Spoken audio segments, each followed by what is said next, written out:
channel.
Hello there, very good morning to you on this Wednesday, April 23rd.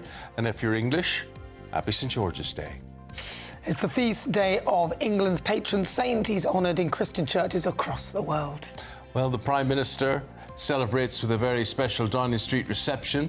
It features Labour's celebrity fans. GB News is live from the Vatican, where thousands of pilgrims are arriving.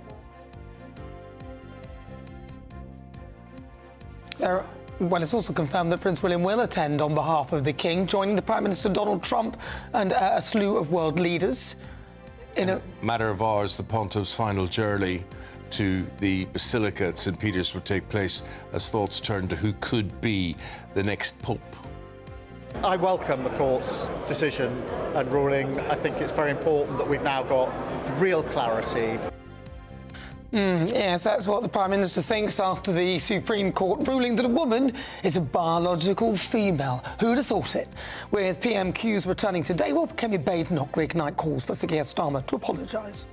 2021, the Prime Minister said it is not right to say only women have a cervix. In 2022, he said it is the law that trans women are women. In 2023, he said, and I quote, 99% of women don't have a penis.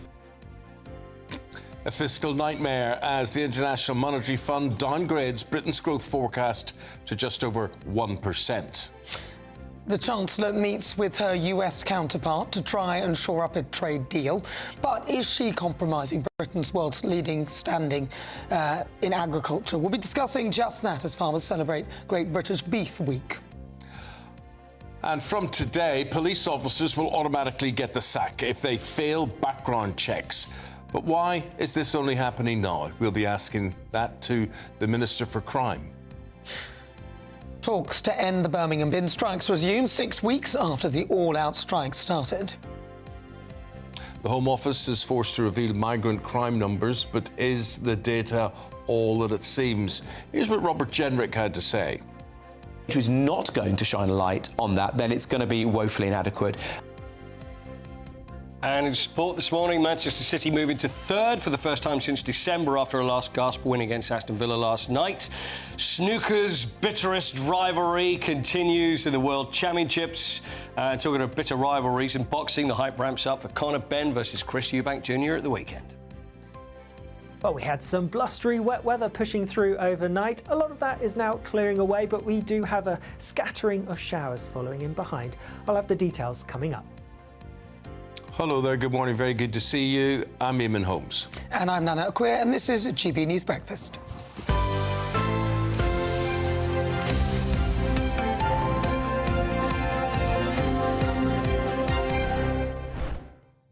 And of course, Ellie will be joining us from Rome this morning for another special edition of the breakfast programme, and we'll be getting an update from her very shortly. Mr. Paul is back in studio. Nice to see you here after a couple of days off at Easter. Yep, absolutely. I was in a chocolate coma for a while after the eggs, but I'm absolutely fine now. Everything's recovered and I'm going to be absolutely fine. Yeah, I've overdone it slightly. Were you disappointed with your eggs this year? You know what? I'll be honest with you. I didn't get any eggs.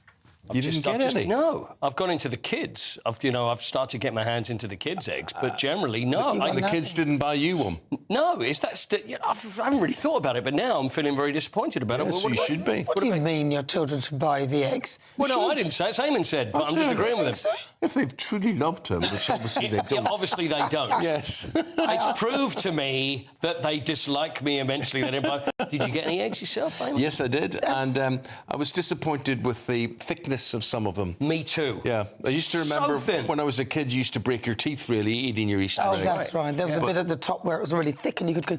Well, is that what you would do? Would you start with the bite, or would you hit it and then do the break there? I would use my thumbs to break the egg. Very good. Watch it go... I can imagine. That would be it, yeah. And I'd go in. And also, they used to have the sweets inside the egg. That's right. But now it's like, there's the box, there's the egg, and they throw 4 or 5 sweets on the top. Yeah, or you get the bar just next to it. You know, you get that, and well, what is the relationship between the bar and the egg? The egg is the same as every come other on, egg. you two, honestly. Listen, I take my chocolate very seriously, I didn't Nana. buy my son any Easter eggs at all because I was in... What kind of a mother are you, I for was in crying out Rome, loud? so I was on holiday. Then when he came back, the day after Easter, he was expecting eggs. I felt so bad. Fine. Yeah, so you should. Yeah. Failure, you I was are. crying. Yeah. So there we are. St George's Day. Also, let us know what you're doing, if you're doing anything to celebrate St George's Day. And I always have this thing, you know, St Patrick's Day, everybody's Irish on the 17th of March. Everybody joins in, everybody has a good time. Yeah. And St George's Day seems very, very quiet. It's disappointing. It's always the least... It's almost everybody's embarrassed to celebrate. Yeah. Well, It's ridiculous. They've even made the flag into a sort of bad symbol initially, haven't they? It's really wrong. And it's crazy. It's absolutely ridiculous. So you're right. St Patrick's Day, everybody celebrates. Yeah. But St George's Day, no. It's crazy. OK, well, let us know if you're beating the craziness, if you're going to do anything, or if you don't, tell us why you don't. 5 minutes past 6 is the time on this St George's Day. Now, today, we are bringing you daily reflections from Brenda, vicar of St Francis Parish Church in Teesside. The GB News Daily Reflection. Hello, I'm Brenda, vicar of St Francis Church in Teesside. Today is St George's Day, the patron saint of England and of Georgia. Not much is known about St George. It is written that he was a soldier in the Roman army who became a Christian and was martyred in the year 303. Centuries later, after the Crusades, the people came home with many stories of the cult of George. Some stories suggested he had been a great warrior and had even slain a dragon. His fame grew, and George replaced Edward the Confessor as England's patron saint. In paintings, he is often seen wearing armour, battling bravely a great green monster, carrying a white shield with a red cross. But Christian armour is not for battling people, but spiritual warfare, battling the devil, that great dragon, and his minions, through the power of prayer. Christian armour has boots of peace, a breastplate of righteousness or right living, a belt of truth, a shield of faith, a sword of the Holy Spirit, and a helmet of our salvation. Paul writes in 2 Timothy that we are to share in suffering like a good soldier of Christ Jesus, following Christ's example. Living Jesus' way means sometimes people will laugh at us or be angry at what we believe. But Christians celebrate St. George's Day, remembering his strength of faith, a soldier of Christ, and that can help us stay strong in ours. Amen.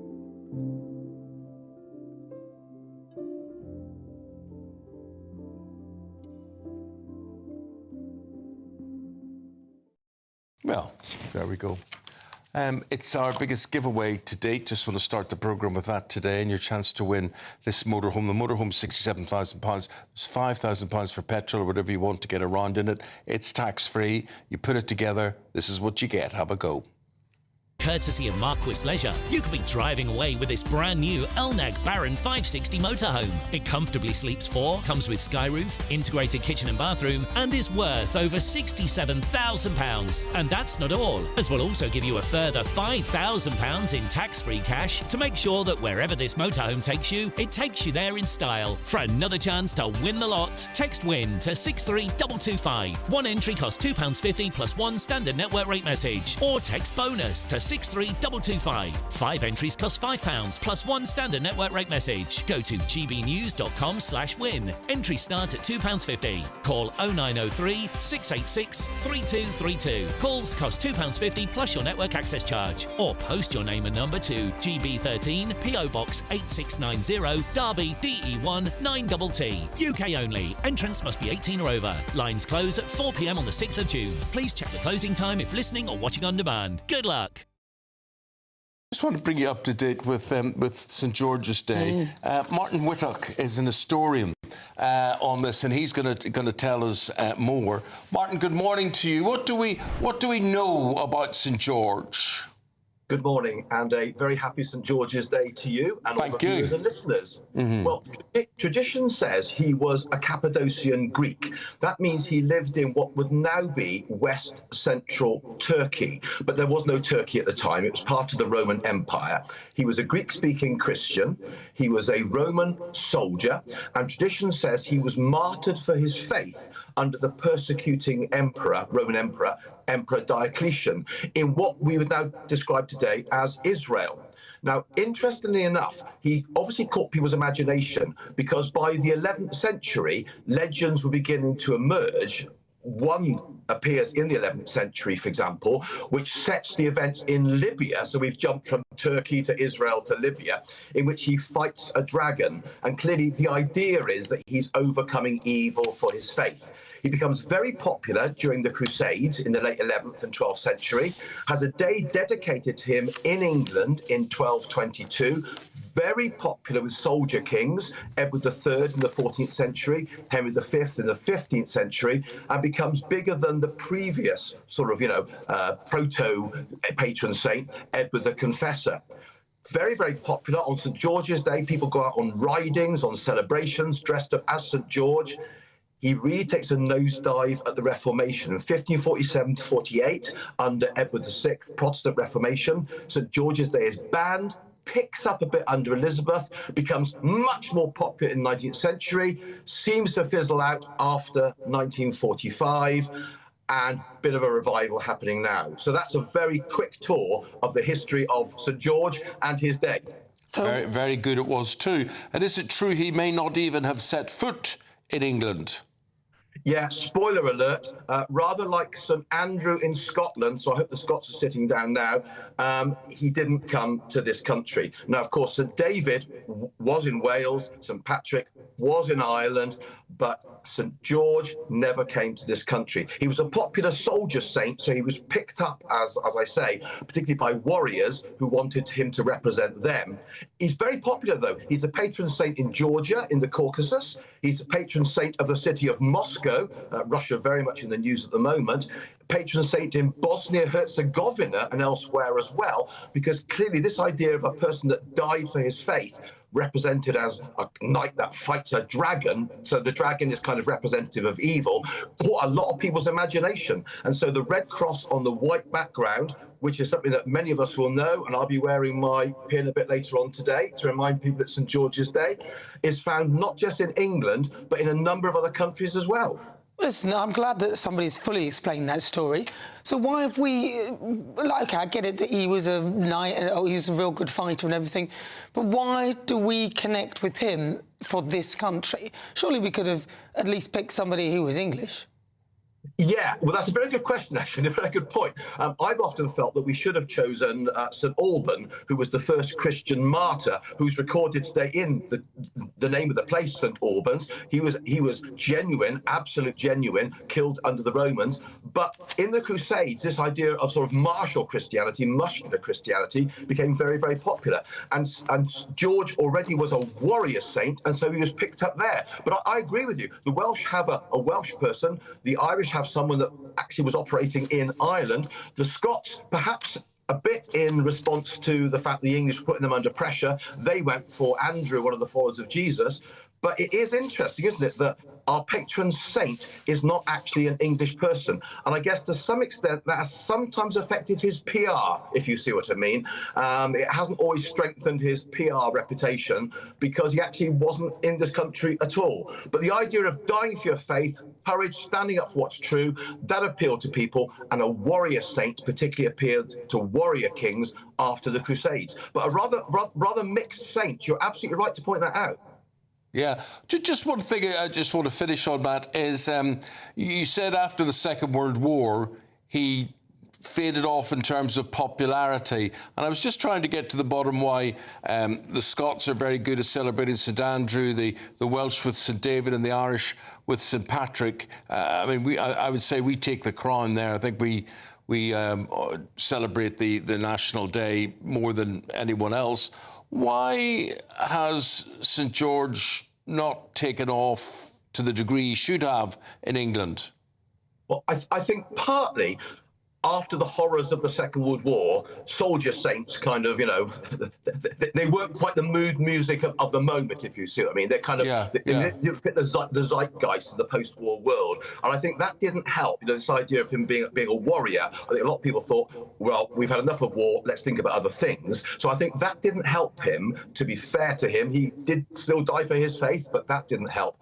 I think also, actually, because over the centuries, England has often been the dominant force in the British Isles, I think sometimes the saints of Scotland, Ireland and Wales have been, if you like, a kind of pushback from people who've been the victims of English aggression. And it's kind of allowed them to gather around that and say, well, what are we? What are we? We're definitely not English, and we've got a saint that isn't an English saint either. And I think sometimes that might explain their popularity, whereas the English have perhaps taken their Englishness a little bit for granted, partly because England has often been the dominant force. Yeah, and just finally, briefly, will you be celebrating or commemorating St George's Day in any way today? Well, I'll be wearing my badge, as I say. I'll be looking for my red rose to wear. But you do make a point there. There isn't any kind of street party happening today. There isn't kind of some big event. Perhaps we as the English need to reclaim St George and say he doesn't just belong to particular football teams. He doesn't just belong to particular political factions. He's somebody for all of us. He died for his faith. That's a good thing. You don't have to impose yourself on others to celebrate that. So maybe we should be doing more than just wearing our badges. Maybe we should be doing something a little bit more celebratory. But I have to confess, there isn't much happening down my street. OK, well, you're a fascinating man. Lovely to hear from you, Matt. Appreciate the background and the history to this St George's Day. Yeah. Would you be marking it in any way? Do you know, I feel a bit duped because he's not even English. Do you know what I mean? Oh, I do feel a little bit duped. I mean, I think we should maybe change him to somebody who's at least... Well, they were saying that there should be St Edmund could replace him. Yeah. An interesting thing is Edmund is the English version of Eamonn. Is it? Yes, yeah. So there you are. That could be my national day today. Edmund's Day. There we go. So the poll of today is what, Nana? Well, yes, OK, so we'd love to hear everything, what you think about what's going on in the world. So the question we're asking is, do our world leaders do enough to celebrate Englishness? We'll be bringing you the live results throughout the day, so make sure that you stay tuned in. And the final result will be announced later in Martin Daubney's show. OK, just scan that QR code, which was on your screen but isn't anymore. Let's get your weather update now. Here's Alex Burkill.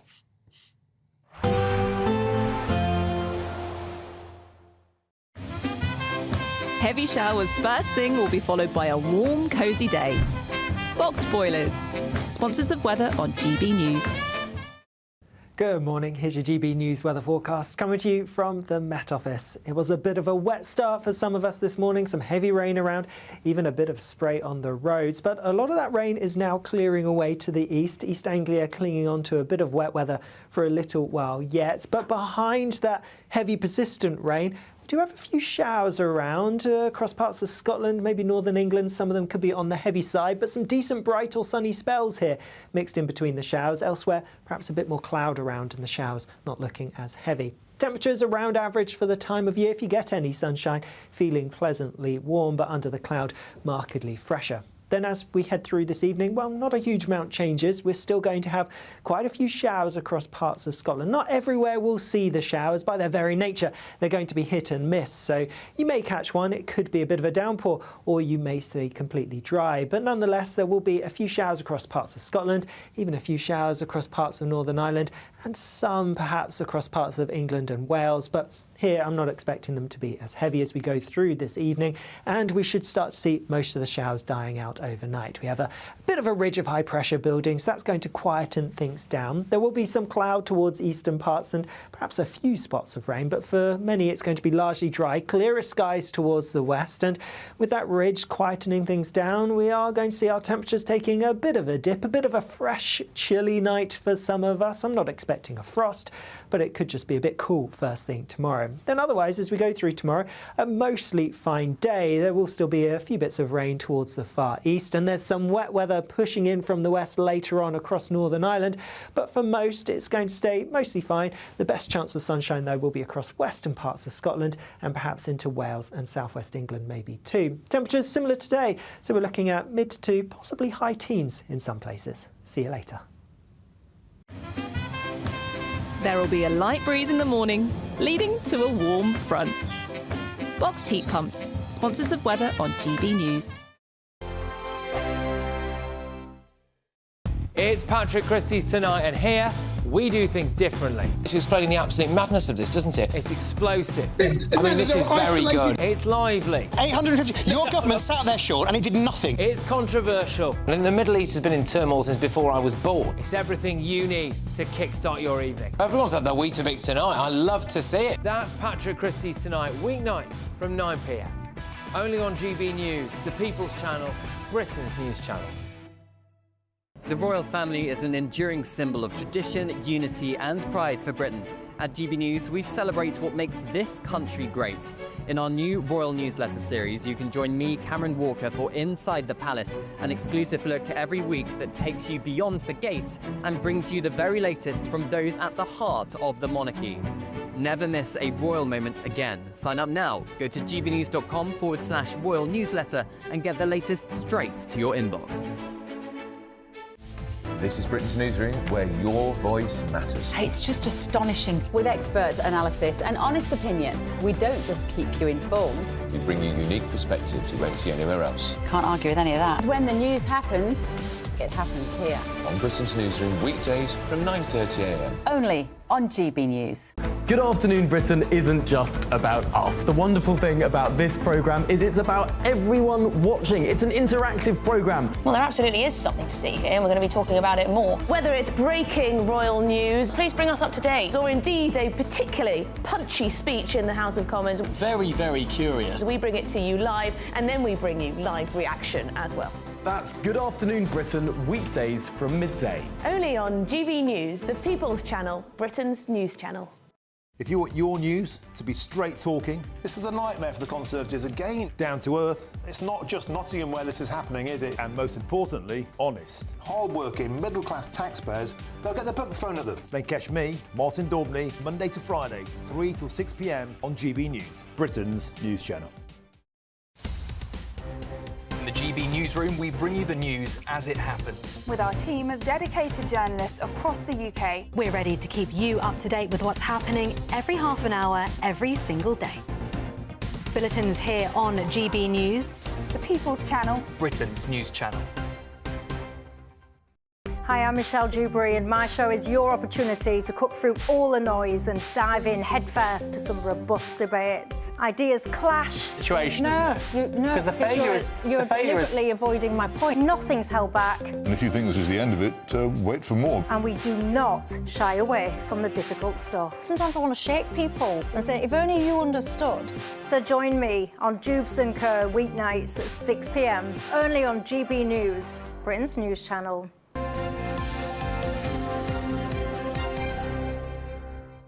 Now, we were talking there about why there was 5 days of silence from the Prime Minister, and he has now finally issued a response through his spokesperson to the Supreme Court ruling on the definition of a woman.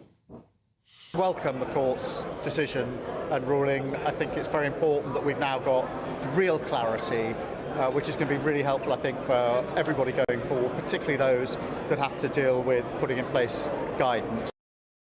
I think very good to have real clarity for Sir Keir Starmer. Well, I think so. Yeah. I mean, you'd think he would know what a woman is. He's previously stated that trans women are women. Well, he trans women are not. previously They're said that biological trans men. women had welcomed the decision.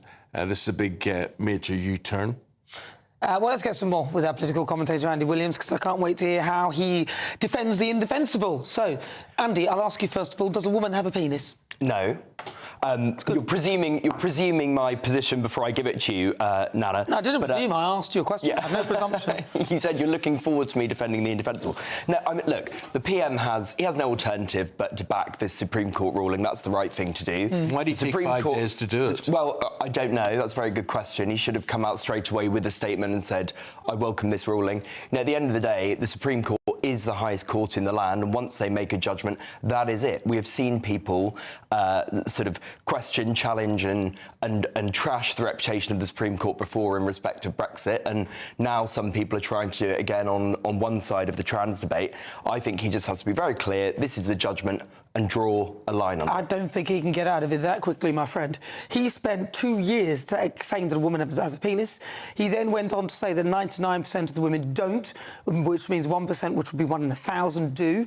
This is somebody who clearly knows what a woman is, but was unable to be clear to the general public and was prepared to put that down on camera, as were many others, Ed Davey and quite a few. Okay. In fact, we've got a clip, haven't we? Let's see how unclear about how many times he was. Here we go. Is it transphobic to say only women have a cervix?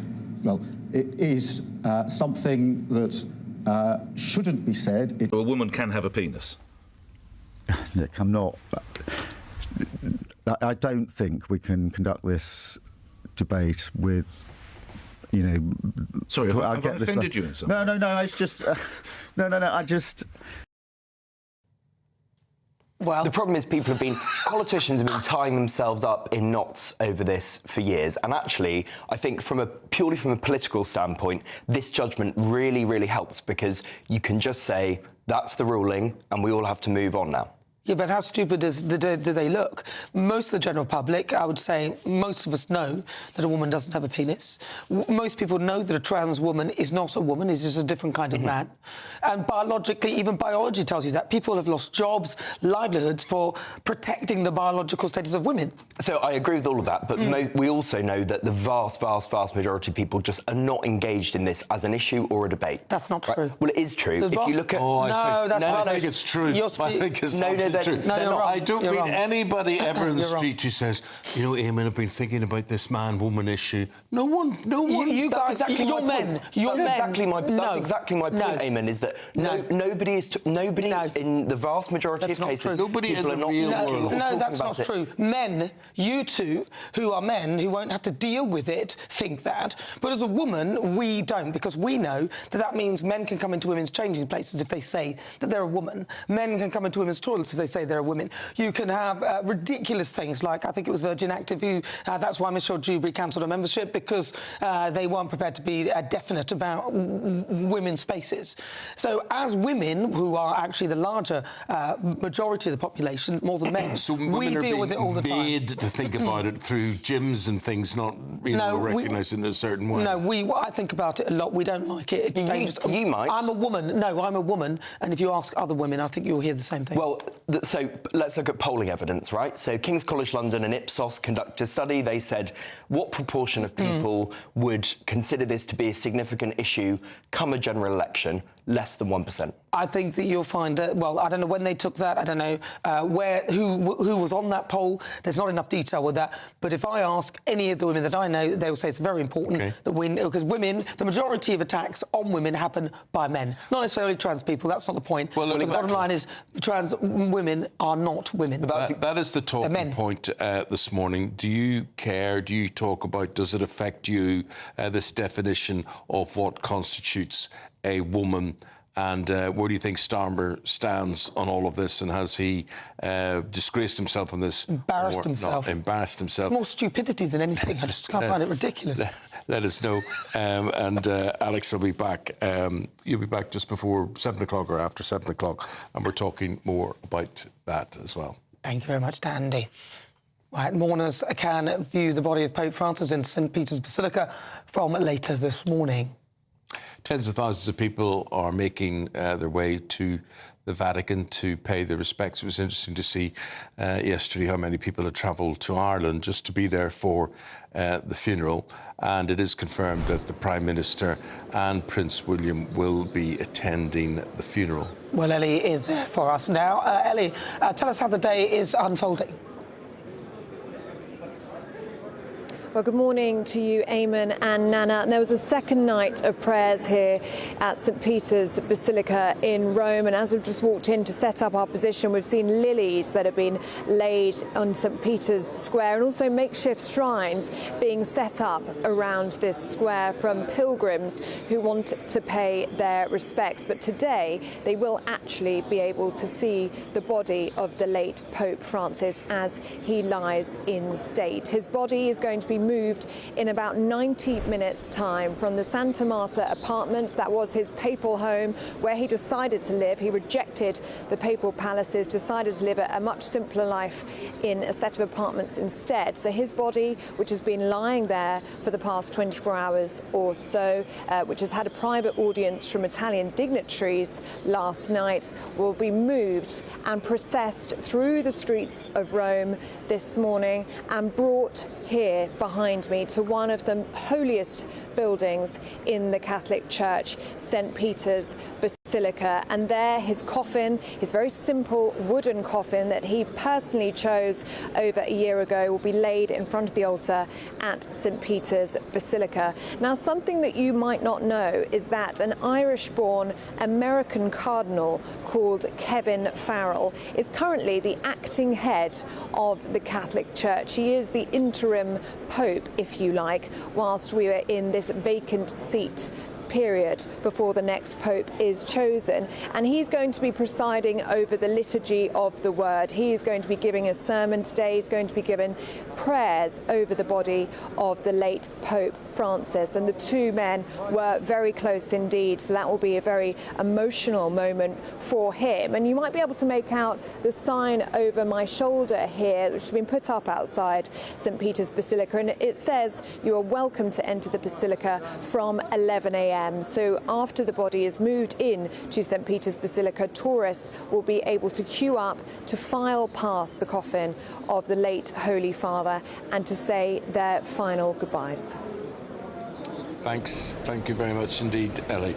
And we'll be speaking to Ellie throughout the programme this morning. She'll be updating us. Back at home, what is the travel and traffic happening? What's doing? Rain very heavy this morning in the London area. Really quite significant. What effect is that having? Let's have a look.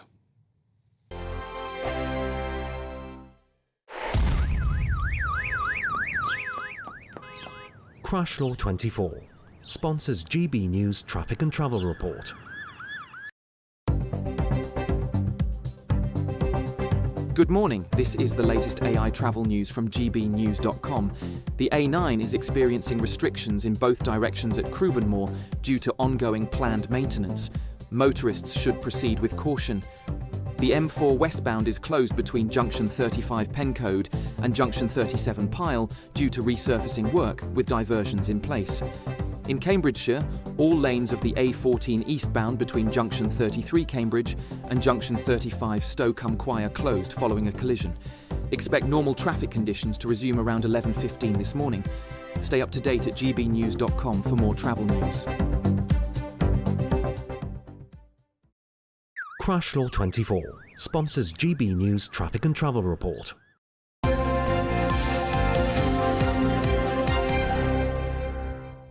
Okay, that's your travel situation. Still to come, we've got the sports situation. Paul Coyte with all of that, including how Man City are back up into the top three in the Premier League after this. The royal family is an enduring symbol of tradition, unity and pride for Britain. At GB News, we celebrate what makes this country great. In our new royal newsletter series, you can join me, Cameron Walker, for Inside the Palace, an exclusive look every week that takes you beyond the gates and brings you the very latest from those at the heart of the monarchy. Never miss a royal moment again. Sign up now. Go to gbnews.com/royal newsletter and get the latest straight to your inbox. Westminster, the ultimate clique. And you're fighting like rats in a sack. But here on the Camilla Tominey Show, we ask the questions the establishment media is too scared to ask. OK, let me ask you a straight question, because I know you're a straight-talking politician. Whether it's net zero, illegal immigration or law and order, nothing is off-limits. You had the power then. Yeah, as I and say, now you've lost it. That's the Camilla Tominey Show, a politics show that's fearless. But no, let me finish my question if you don't mind, because it is my show. Sundays at 9:30, only on GB News, the People's Channel, Britain's news channel. Exciting news. Every Friday, my Patrick Christie's Tonight Show is going to have a twist to it. We're welcoming some special guests. You. That's right, on Fridays I'm going to be doing my show in front of a live studio audience, because this show is about you and what you have to say. It's going to be the same big debates, same big topics, same big opinions, but every Friday night at 9 p.m. you are invited to come on down to Patrick Christie's Tonight to be a part of the action. Only on GB News, the People's Channel, Britain's news channel. Good Afternoon Britain isn't just about us. The wonderful thing about this programme is it's about everyone watching. It's an interactive programme. Well, there absolutely is something to see here, and we're going to be talking about it more. Whether it's breaking royal news, please bring us up to date, or indeed a particularly punchy speech in the House of Commons. Very, very curious. We bring it to you live, and then we bring you live reaction as well. That's Good Afternoon Britain, weekdays from midday. Only on GB News, the People's Channel, Britain's news channel. Hi, I'm Michelle Dewberry, and my show is your opportunity to cut through all the noise and dive in headfirst to some robust debates. Ideas clash. Situation, no, because the failure is you're deliberately avoiding my point. Nothing's held back. And if you think this is the end of it, wait for more. And we do not shy away from the difficult stuff. Sometimes I want to shake people and say, if only you understood. So join me on Jubes & Kerr weeknights at 6 p.m, only on GB News, Britain's news channel. Headliners on GB News 11 p.m. every night. It's got 3 top comedians going through the next day's newspapers so you don't have to read them, which is great. That's a good point. He's lying. Maybe he's not lying. That's Headliners every night from 11 p.m. and 5 a.m. as well on GB News, Britain's news channel.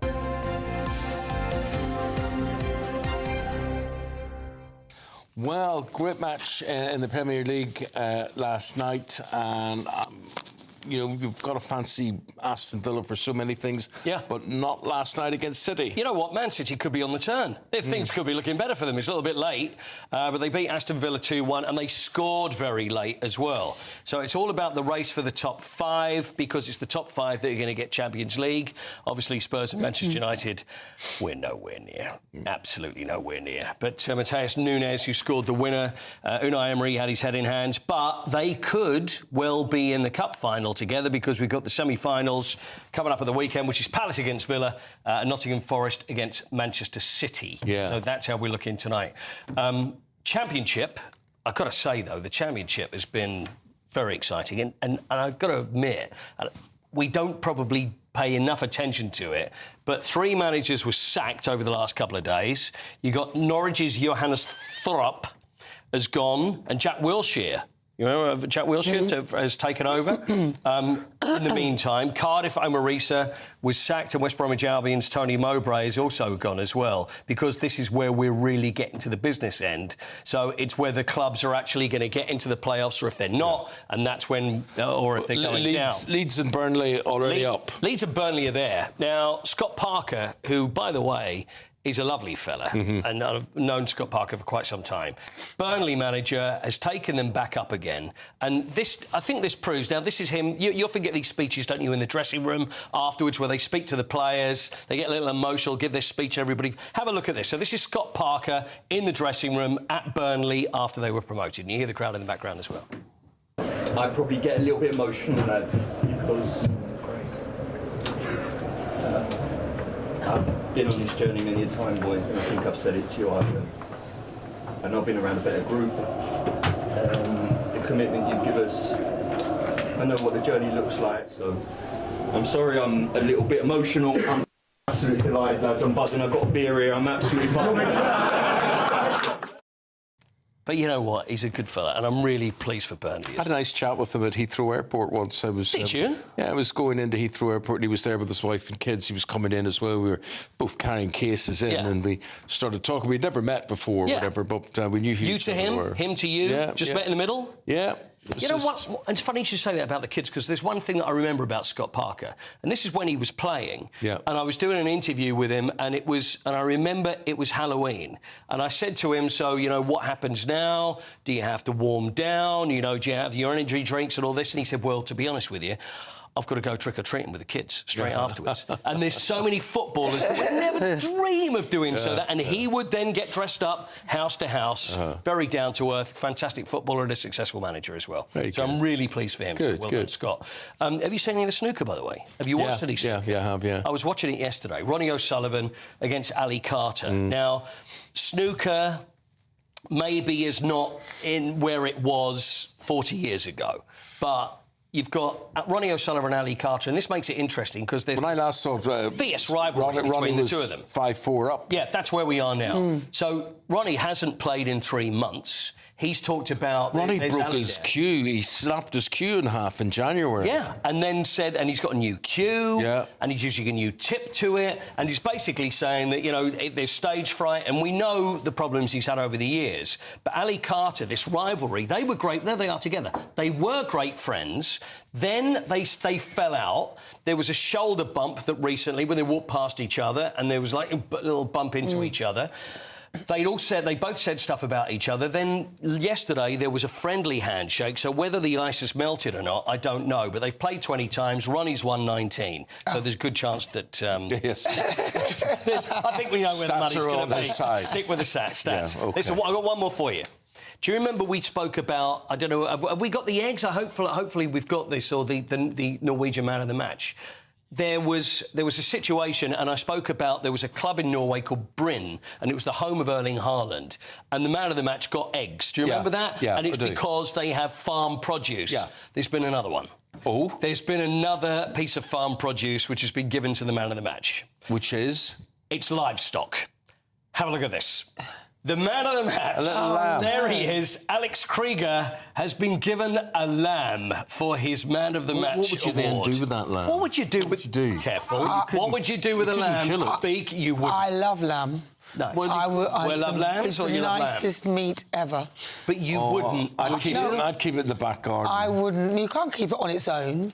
You either... I think... You can't eat it. Well, why not? What, you would get a flock?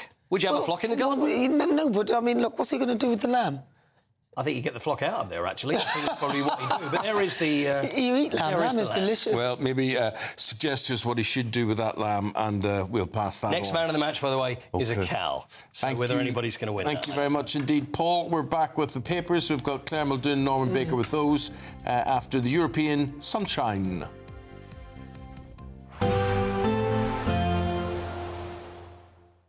Ready to soak up that holiday sunshine?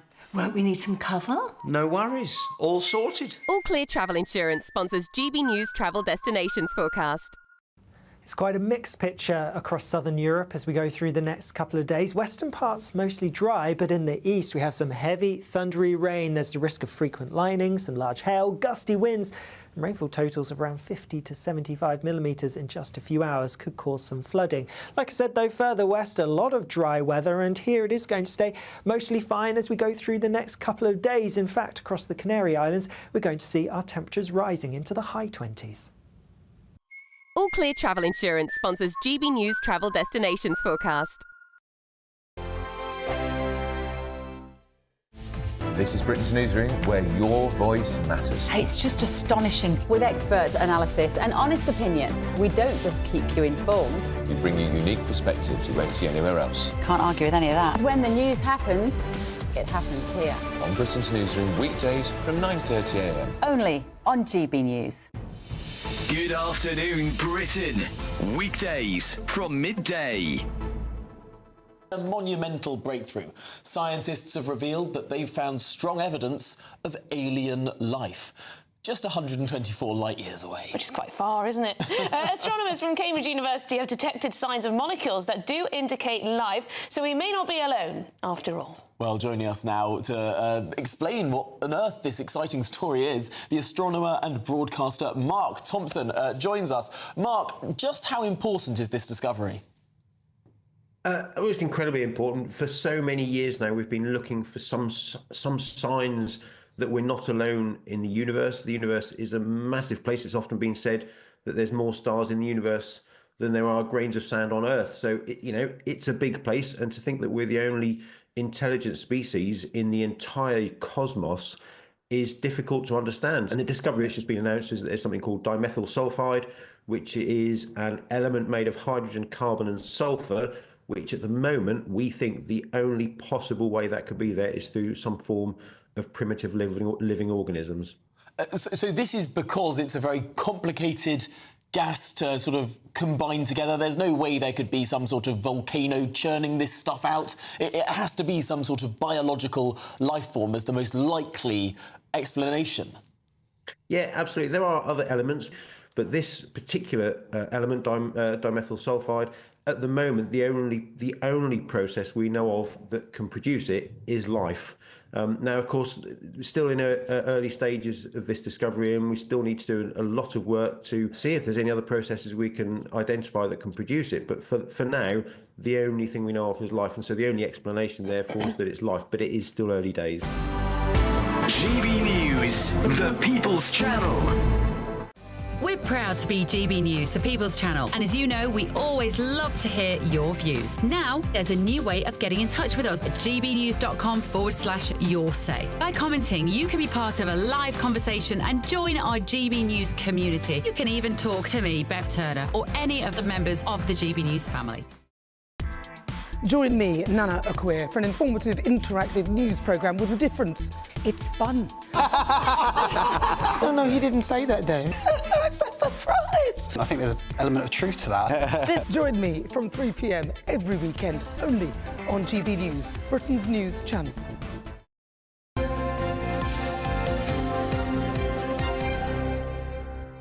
Front pages of the papers on this Wednesday morning. This is the way they stack up.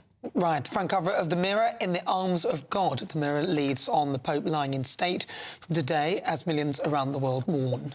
The Sun, on a secret family feud, which has seen Freddie Mercury's sister buy back £3 million worth of memorabilia. Meanwhile, the Times says human rights concerns over Chinese solar panels could set back the government's green goals. The Mail leads with a message from Kemi Badenoch, who demands the Prime Minister apologises to women after finally breaking his silence on the Supreme Court ruling, which came in last week. We'll be commenting on that shortly. Gary Lineker, our dear friend, yes, he gets snubbed off. The Daily Star report on Gary Lineker being benched from the match of the day as the BBC tightens its transfer budget. Sure, we knew all that. Why is that making headlines this morning? I think he's complaining. Well, rightly so, rightly so. Do you think? Joining us now to go through those papers and much more, we've got Norman Baker and we've got Claire Muldoon. Very good to see you both. And Norman, I want to start with these vetting checks on police, which is reported in many of the papers. Yes. Police chiefs will automatically sack officers who fail background checks from next month, and that allows them to root out those who are unfit to serve and hopefully clean up forces. Well, the surprise here really is that it wasn't happening already. I mean, that's what I find astonishing, that presumably that means that bad cops have been allowed to stay in place. And in fact, we had I can't remember if it was a court case or it was a kind of internal procedure, but we had some police officers objecting to being removed, and the consequence for the Met, Matt Rowley, the Met police officer, Mark Rowley, ended up having 29 of them at home on gardening leave. He didn't want them in the force, he couldn't sack them, and they were being paid out of public funds. Unbelievable. A quick waste of money. So this is a very sensible move to take this forward in this way, I think, from the Home Secretary. Yeah. There used to be checks like that. Back in the Strathclyde Police, actually, they used to check that you were financially aware and solid, and they used to do background checks also on your family. It was quite something to actually get into the police. And it seems to me now, those that have to uphold law and order, some of them, a lot of them, might not actually be fit for purpose. Well, the thing that amazes me, Claire, is the lack of check on personal health and fitness. Yes. I mean, the amount of people who are overweight and wearing the uniform strikes me as surprising. There was a height restriction. It had to be a certain height. 5'8" or 5'9" it was. Yeah, that's right. And fit. No, See all the passing out parade at Hendon. It doesn't seem to have the same pride or the same respect that it once had. And you have to ask yourself, well, why? All we have to look back is the trials and tribulations of not only the Met Police, but other failing police forces up and down the country. I think they were probably desperate for new officers and were reducing the barriers to get them coming in there. Well, of course. That's obviously. The Pope, we've got Ellie Costello out there in Rome for us this week. What's going on there? How are the papers reflecting on the day 2 of the Pope? All the papers seem to be really, really respectful of the passing of Pope Francis. Here we've got pictures of him now lying in state. His corporal remains are being moved to St. Peter's Basilica.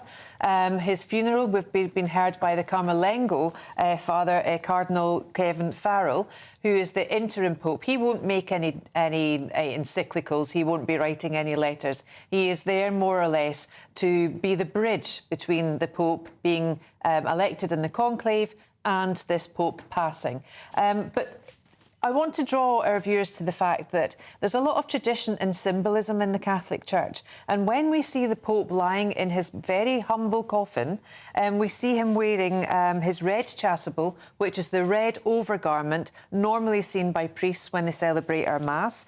He's holding a rosary, and we know he's got such a great devotion to Our Lady, and he wants to be buried in the Santa Mary Maggiore, which is 4 miles, I think it is, from St. Peter's, the first Pope in the century to be buried there. He'll also have a pallium on him. Now, it's interesting that the Norwegian player was given the gift of a lamb of livestock for being man of the match. But this pallium is a woolen woven scarf almost, and it's from lambs or sheep that the Pope has actually blessed. So there's full of symbolism, just to reiterate the fact that he was a shepherd, and the shepherds used to carry the sheep on their shoulders. That's why it's draped around the neck of the corporal remains of the Pope. White mitre symbolising his papal dignitary, and his silver ring. His silver ring will be wearing on his pinky. It's a signet ring. He was given that, or he had it made when he was bishop and cardinal in Argentina. OK. I'm hearing this all over the past few days, but I would say to anybody, but was he a good Pope? Everybody seems to say he's very nice, he's lovely, very humble, whatever. But what did he actually achieve or change during his papacy? You see, that's the thing. He didn't actually achieve much. There was lots of bluster about this synod, of which I was part of for my parish, and to be honest with you, it was lacklustre. I would even use the word woke. It didn't actually get to the nitty-gritty or the definite problems that the Church is facing today, and I think that's a bad thing. And the synodality, as it was called, was a global project. It was a complete waste of money. He was very, very touchy-feely, very woolly. People thought he was a Pope of the people. Yes, he was, but to the same extent that every other Pope was.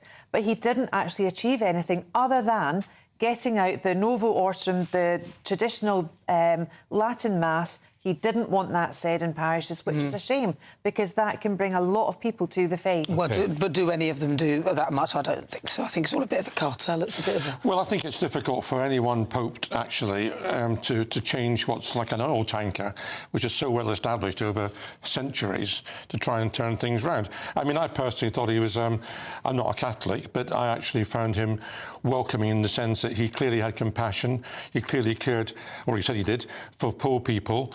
And, you know, at least what he was saying, from my point of view, was welcome. Yeah. Now, let's move on, Norman, and let's talk about drones. And here's an incident that you want to talk about here involving a large airliner at Gatwick Airport and a drone.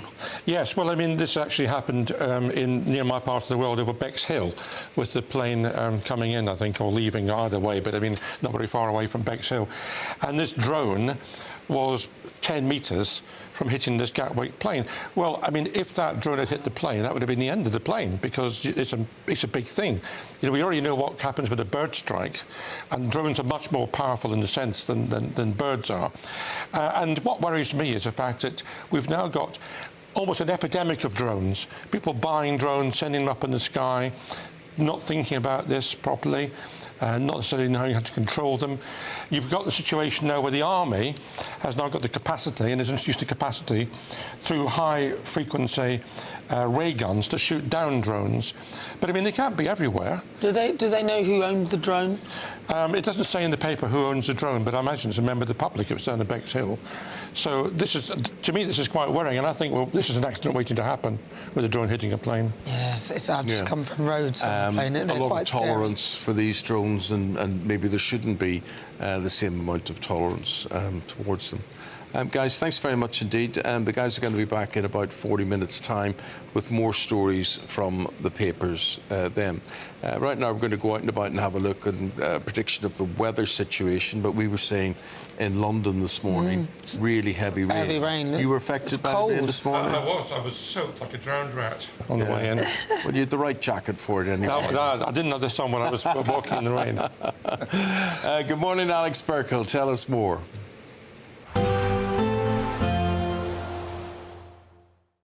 Expect a warm front, moving from the kitchen right through to the rest of the house. Boxed Boilers, sponsors of weather on GB News. Good morning, here's your GB News weather forecast coming to you from the Met Office. It was a bit of a wet start for some of us this morning, some heavy rain around, even a bit of spray on the roads, but a lot of that rain is now clearing away to the east. East Anglia clinging on to a bit of wet weather for a little while yet, but behind that heavy persistent rain, do have a few showers around across parts of Scotland, maybe northern England. Some of them could be on the heavy side, but some decent bright or sunny spells here mixed in between the showers. Elsewhere, perhaps a bit more cloud around and the showers not looking as heavy. Temperatures around average for the time of year. If you get any sunshine, feeling pleasantly warm, but under the cloud, markedly fresher. Then as we head through this evening, well, not a huge amount changes. We're still going to have quite a few showers across parts of Scotland. Not everywhere will see the showers. By their very nature, they're going to be hit and miss. So you may catch one. It could be a bit of a downpour, or you may stay completely dry. But nonetheless, there will be a few showers across parts of Scotland, even a few showers across parts of Northern Ireland, and some perhaps across parts of England and Wales. But here, I'm not expecting them to be as heavy as we go through this evening, and we should start to see most of the showers dying out overnight. We have a bit of a ridge of high pressure building, so that's going to quieten things down. There will be some cloud towards eastern parts and perhaps a few spots of rain, but for many it's going to be largely dry, clearer skies towards the west, and with that ridge quietening things down, we are going to see our temperatures taking a bit of a dip, a bit of a fresh, chilly night for some of us. I'm not expecting a frost, but it could just be a bit cool first thing tomorrow. Then otherwise, as we go through tomorrow, a mostly fine day. There will still be a few bits of rain towards the far east, and there's some wet weather pushing in from the west later on across Northern Ireland. But for most, it's going to stay mostly fine. The best chance of sunshine, though, will be across western parts of Scotland and perhaps into Wales and southwest England maybe too. Temperatures similar today, so we're looking at mid to possibly high teens in some places. See you later. A positive outlook through the night will power through to a bright day ahead. Boxed Home Battery Storage, sponsors of weather on GB News.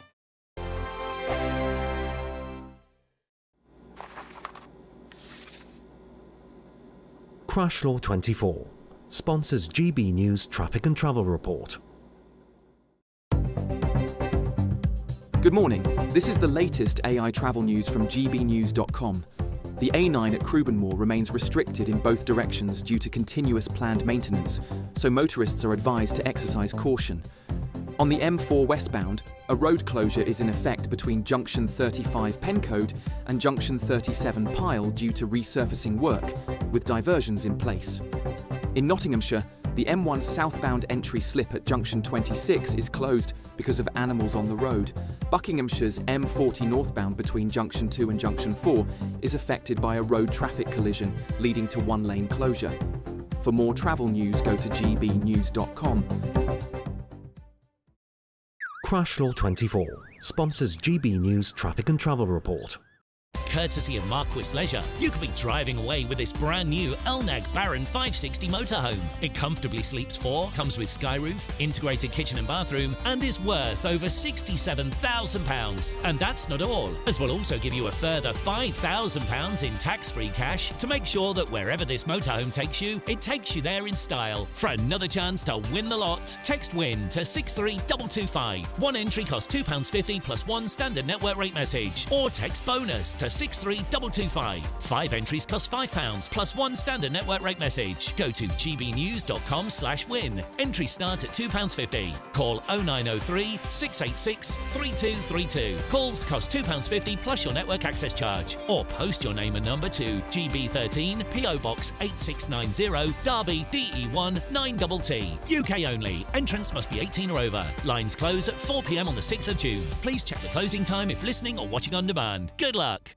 If you want your news to be straight talking, this is a nightmare for the Conservatives again. Down to earth. It's not just Nottingham where this is happening, is it? And most importantly, honest. Hard-working, middle-class taxpayers, they'll get their book thrown at them. Then catch me, Martin Daubney, Monday to Friday, 3 till 6 p.m. on GB News, Britain's news channel. I'm Christopher Hope. From pop stars to politicians, I'll interview anybody in a pub who's got a political opinion. Join me every Friday on Spotify, Apple Podcasts, YouTube or gbnews.com, or wherever you get your podcasts. This is GB News, the People's Channel. In the GB Newsroom, we bring you the news as it happens. With our team of dedicated journalists across the UK, we're ready to keep you up to date with what's happening every half an hour, every single day. Bulletins here on GB News, the People's Channel, Britain's news channel.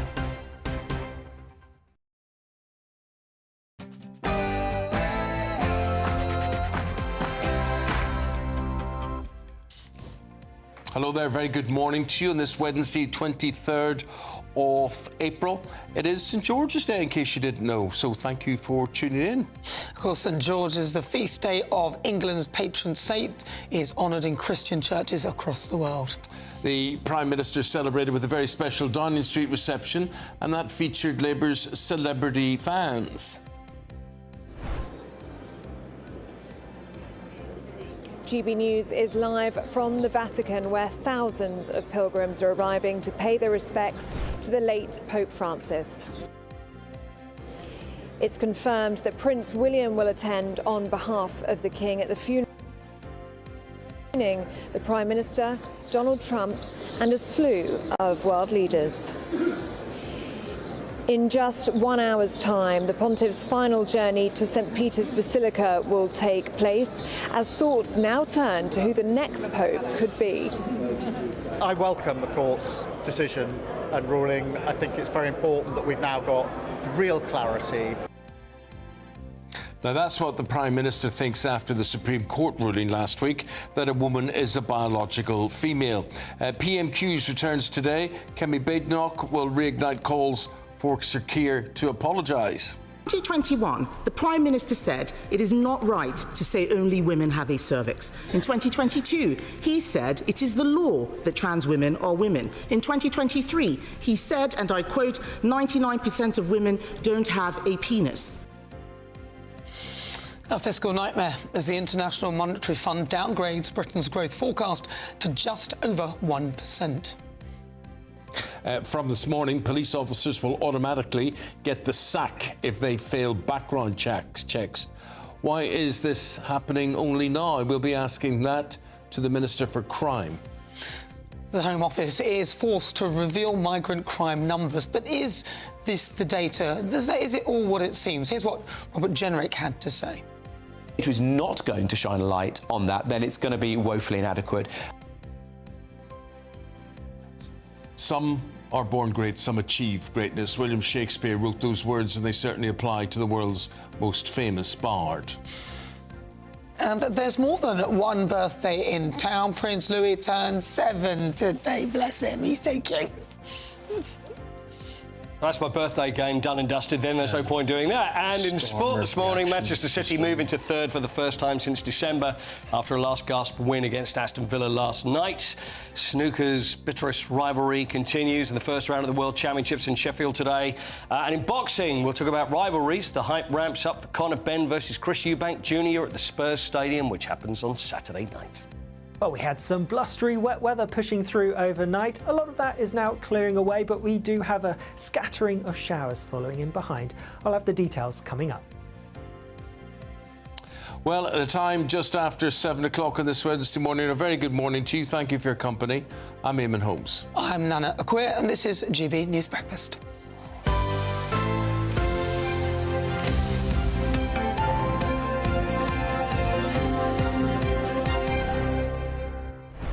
So we just want to say reaction from you guys getting in touch today about stories making the news. Obviously, the Pope's second day lying in state. But as well as that, people wanting to know Keir Starmer how he's going to defend himself at Prime Minister's questions today about when is a woman a woman. That's right, because earlier, Andy, he's back actually, and Eamonn, they was discussing, saying that most women or most people can't be bothered about the situation that ensued. But actually, Caroline says, yes, Eamonn, as a woman, I do care about the ruling. We have watched over the last few years how women's rights and security have gradually been eroded. It is time for the madness to stop. So lots of people getting in touch on that as well. Mark says Starmer just doesn't have the backbone with anything, and let's see what else we've got there. So lots of people. Kath said, spot on, Nana. It's a huge topic for women, as we're the ones affected. And Keir Starmer is an embarrassment, and women will never forget his comments on transgender issues. I don't think they ever will. I won't. I thought it was just absolutely absurd, really, that he wasn't able to be clear about what a woman is. Yeah. And Paul, at the football. Big championship news, big premiership news as well. City move up to the top. Loads of stuff going on. Manchester City won last night, so they're pushing their way up now into the top three. Arsenal play tonight. We've got the boxing at the weekend. We've got the snooker. London Marathon as well happens this weekend too. Yeah. Yes, of course. Are you taking part? I've done it once, 1999, the turn of the century. Yeah. And I ran. I hadn't done much training or anything a couple of weeks beforehand. Oh, come on, really? And it's true. Really? And it's true. And I ran 18.6 miles or 18.2 miles, and we were under the Limehouse Tunnel thing. Yeah. And I stopped. And I thought, do you know what? I've just run 18 miles. I can do the last 6 or so. And I ran the last miles, and I got through. But the next day... That's the story. That's when everyone's wearing the medals, just to explain why they're walking in a funny way. Oldest woman beat me in the race by 45 minutes when I did it. I was 17. I keep going on about this, lied about my age. So I was 17, lied about my age, and the oldest woman in the race beat me by 45 minutes. That's not good, is it? That's all we need to know. That's all we need to know. Thank you, Paul. Speaking to Paul, hearing from Paul in about 20 minutes' time. After 5 days of silence, the Prime Minister has responded to the Supreme Court ruling of the definition of a woman. This is what he had to say. Welcome the court's decision and ruling. I think it's very important that we've now got real clarity, which is going to be really helpful, I think, for everybody going forward, particularly those that have to deal with putting in place guidance. Yes, Keir Starmer, who previously stated that trans women are women, has now welcomed the decision in a major U-turn. Here's a glimpse of his previous comments. Is it transphobic to say only women have a cervix? Well, it is something that shouldn't be said. A woman can have a penis. Nick, I'm not...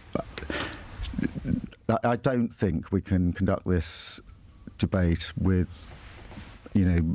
Sorry, have I offended you in some way? No, it's just... I just...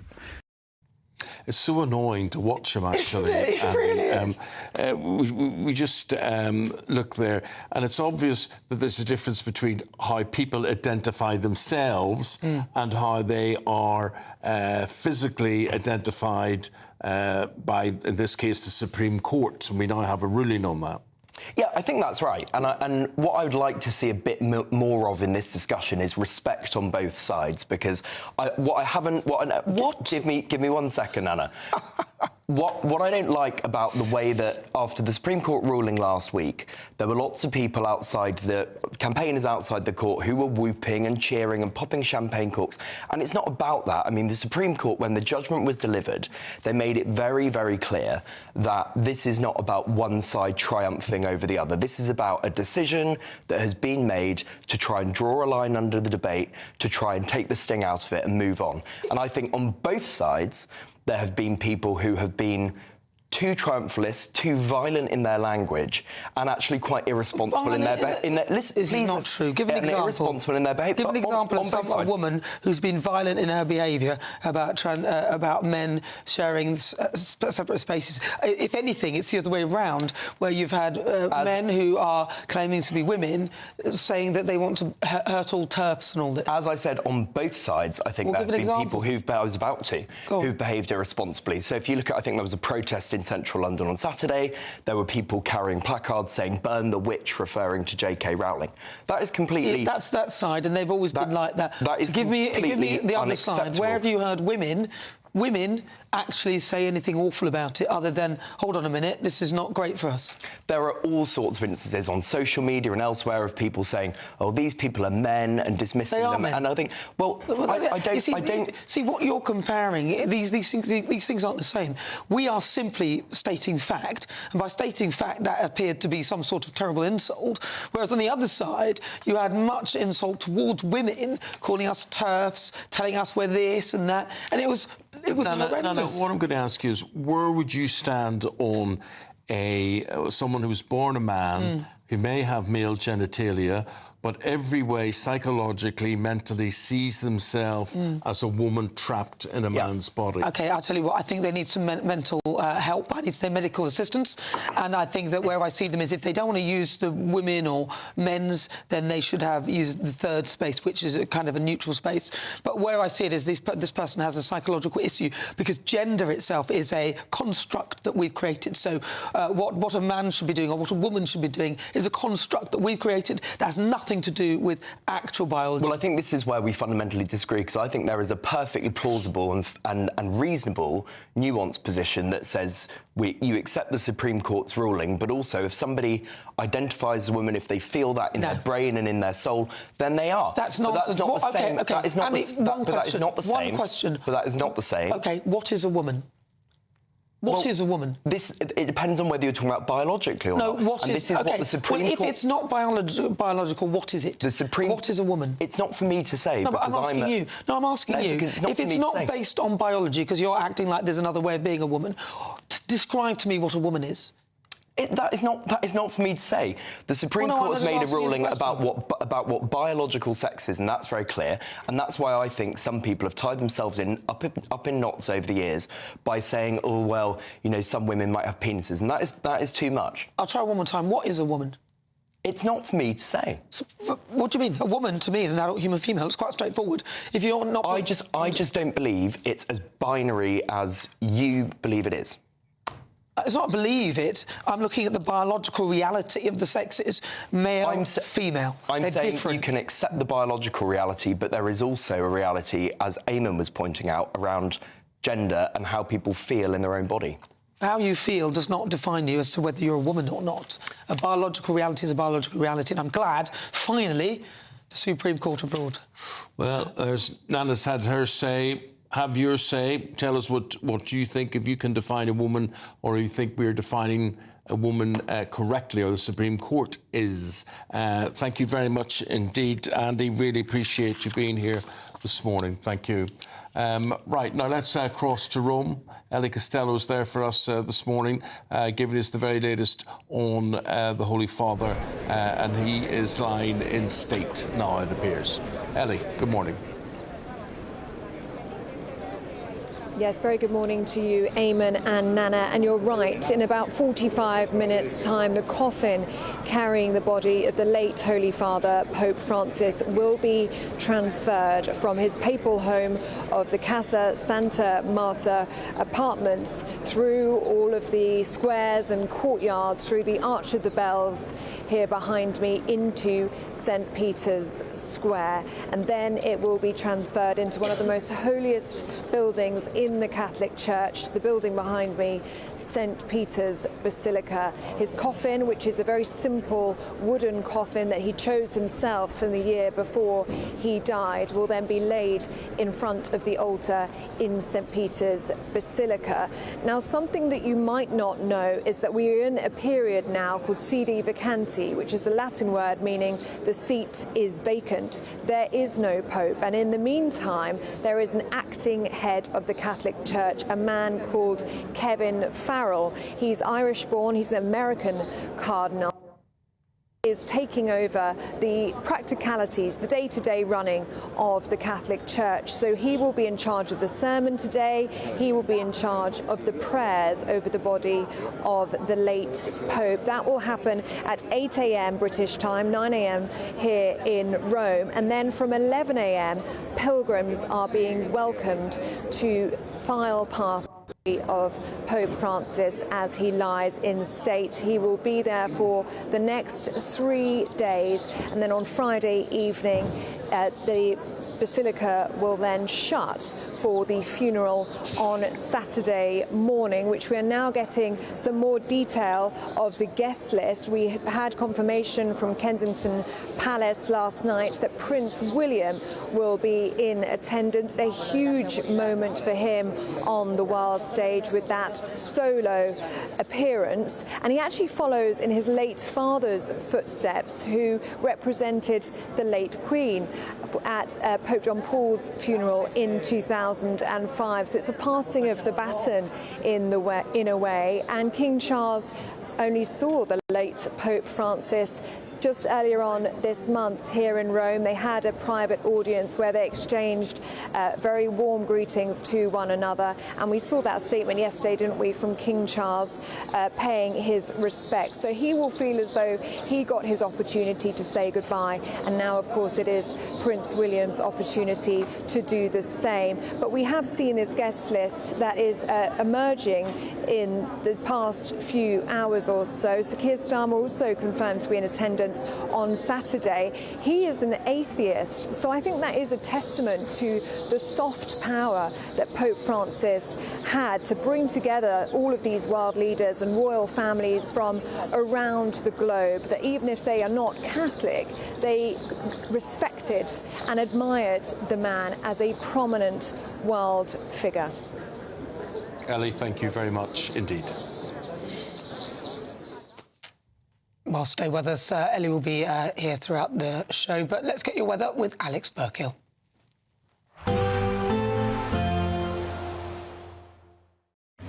Even though we'll see a cloudy start, it'll be a bright outlook for the rest of the day.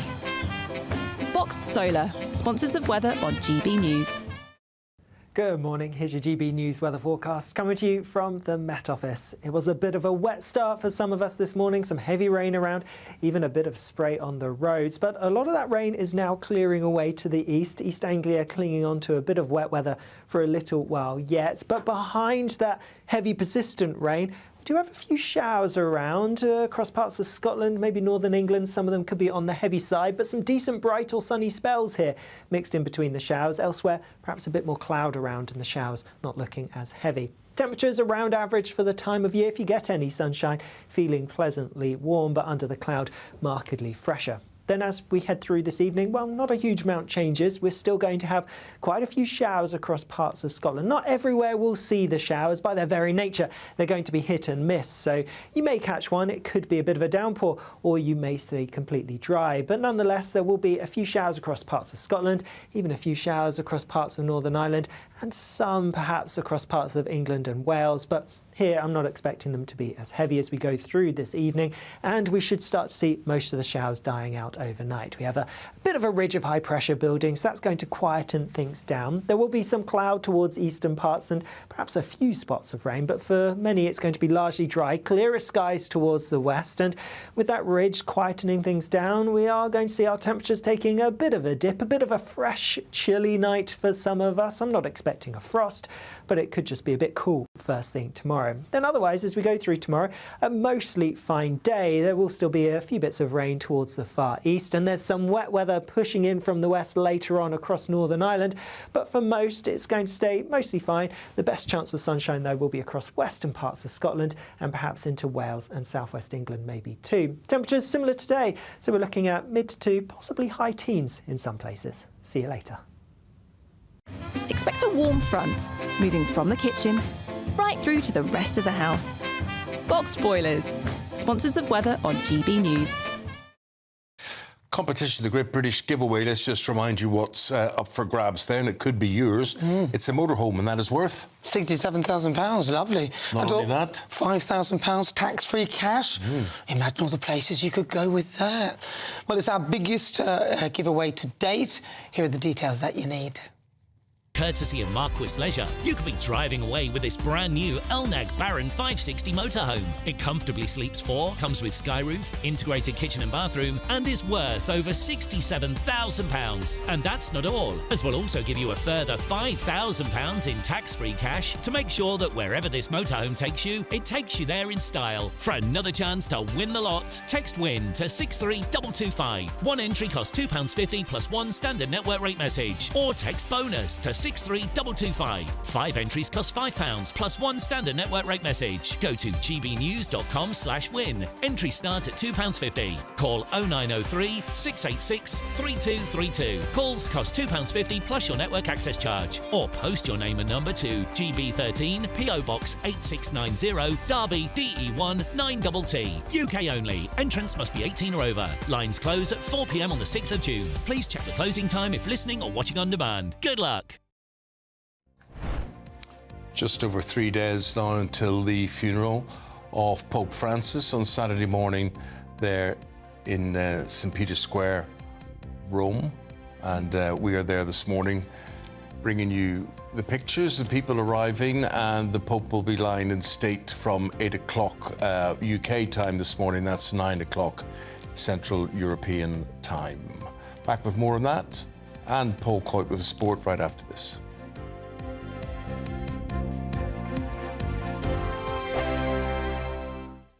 The royal family is an enduring symbol of tradition, unity and pride for Britain. At GB News, we celebrate what makes this country great. In our new royal newsletter series, you can join me, Cameron Walker, for Inside the Palace, an exclusive look every week that takes you beyond the gates and brings you the very latest from those at the heart of the monarchy. Never miss a royal moment again. Sign up now. Go to gbnews.com/royal newsletter and get the latest straight to your inbox. Westminster, the ultimate clique. And you're fighting like rats in a sack. But here on the Camilla Tominey Show, we ask the questions the establishment media is too scared to ask. OK, let me ask you a straight question, because I know you're a straight-talking politician. Whether it's net zero, illegal immigration or law and order, nothing is off-limits. You had the power then. Yeah, as I and say, now you've lost it. That's the Camilla Tominey Show, a politics show that's fearless. But no, let me finish my question if you don't mind, because it is my show. Sundays at 9:30, only on GB News, the People's Channel, Britain's news channel.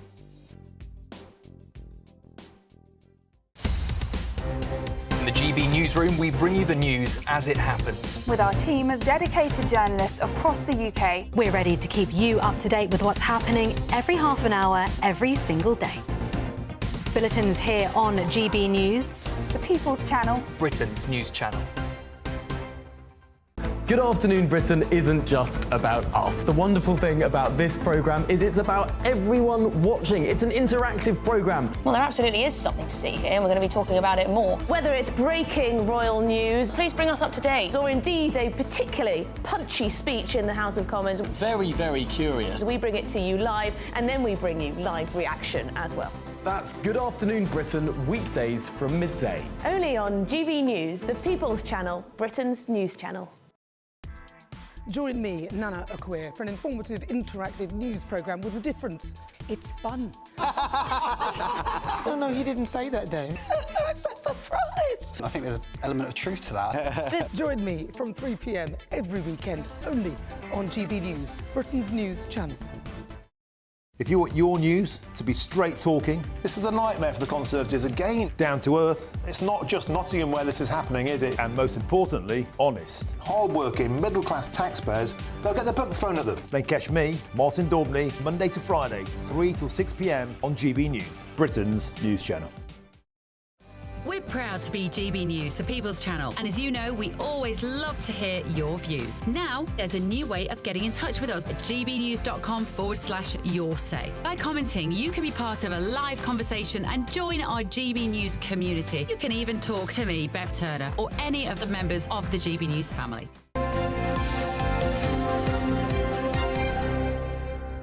Today is April 23rd. It's Wednesday, April 23rd. And that also makes today St. George's Day. And if you're in England, if you live in England, this should be your day. This should be your national holiday. But it isn't. No. It isn't. And the question I have as an Irishman, and as Irish people proudly celebrate St. Patrick's Day, is why not? What are you doing wrong? I'm very happy to celebrate a national day for the English today. I have no objection to that. Would you like that? I would love to celebrate it. I'm disappointed that St. George isn't actually English, but I'm willing to overlook that to celebrate the fact that we have such a great country. A minor point. Well, St. George, though, he was famed for slaying a dragon and standing up to oppression. He was tortured and executed for defending persecuted Christians, becoming a symbol of courage and faith. There he is, St. George and the dragon there. Now, we've got in the studio here, we've got Charlie Downs. Good morning, Charlie. Good morning. Charlie is a journalist and a broadcaster, and he feels very strongly today should be special. And we've got Samuel Sweek, and Samuel is a political commentator, and it doesn't float your boat, though, does it? St. George's Day, no, not really. I mean, I think that there's much to be taken from our country, and some people from England have done some remarkable things throughout history. Yeah. You know, you can look at Shakespeare, you can look at the world of exploration and discovery. But to me, I was born in England, you know, that's not an achievement. You know, I could have been born. To me, countries Why don't you make it an achievement?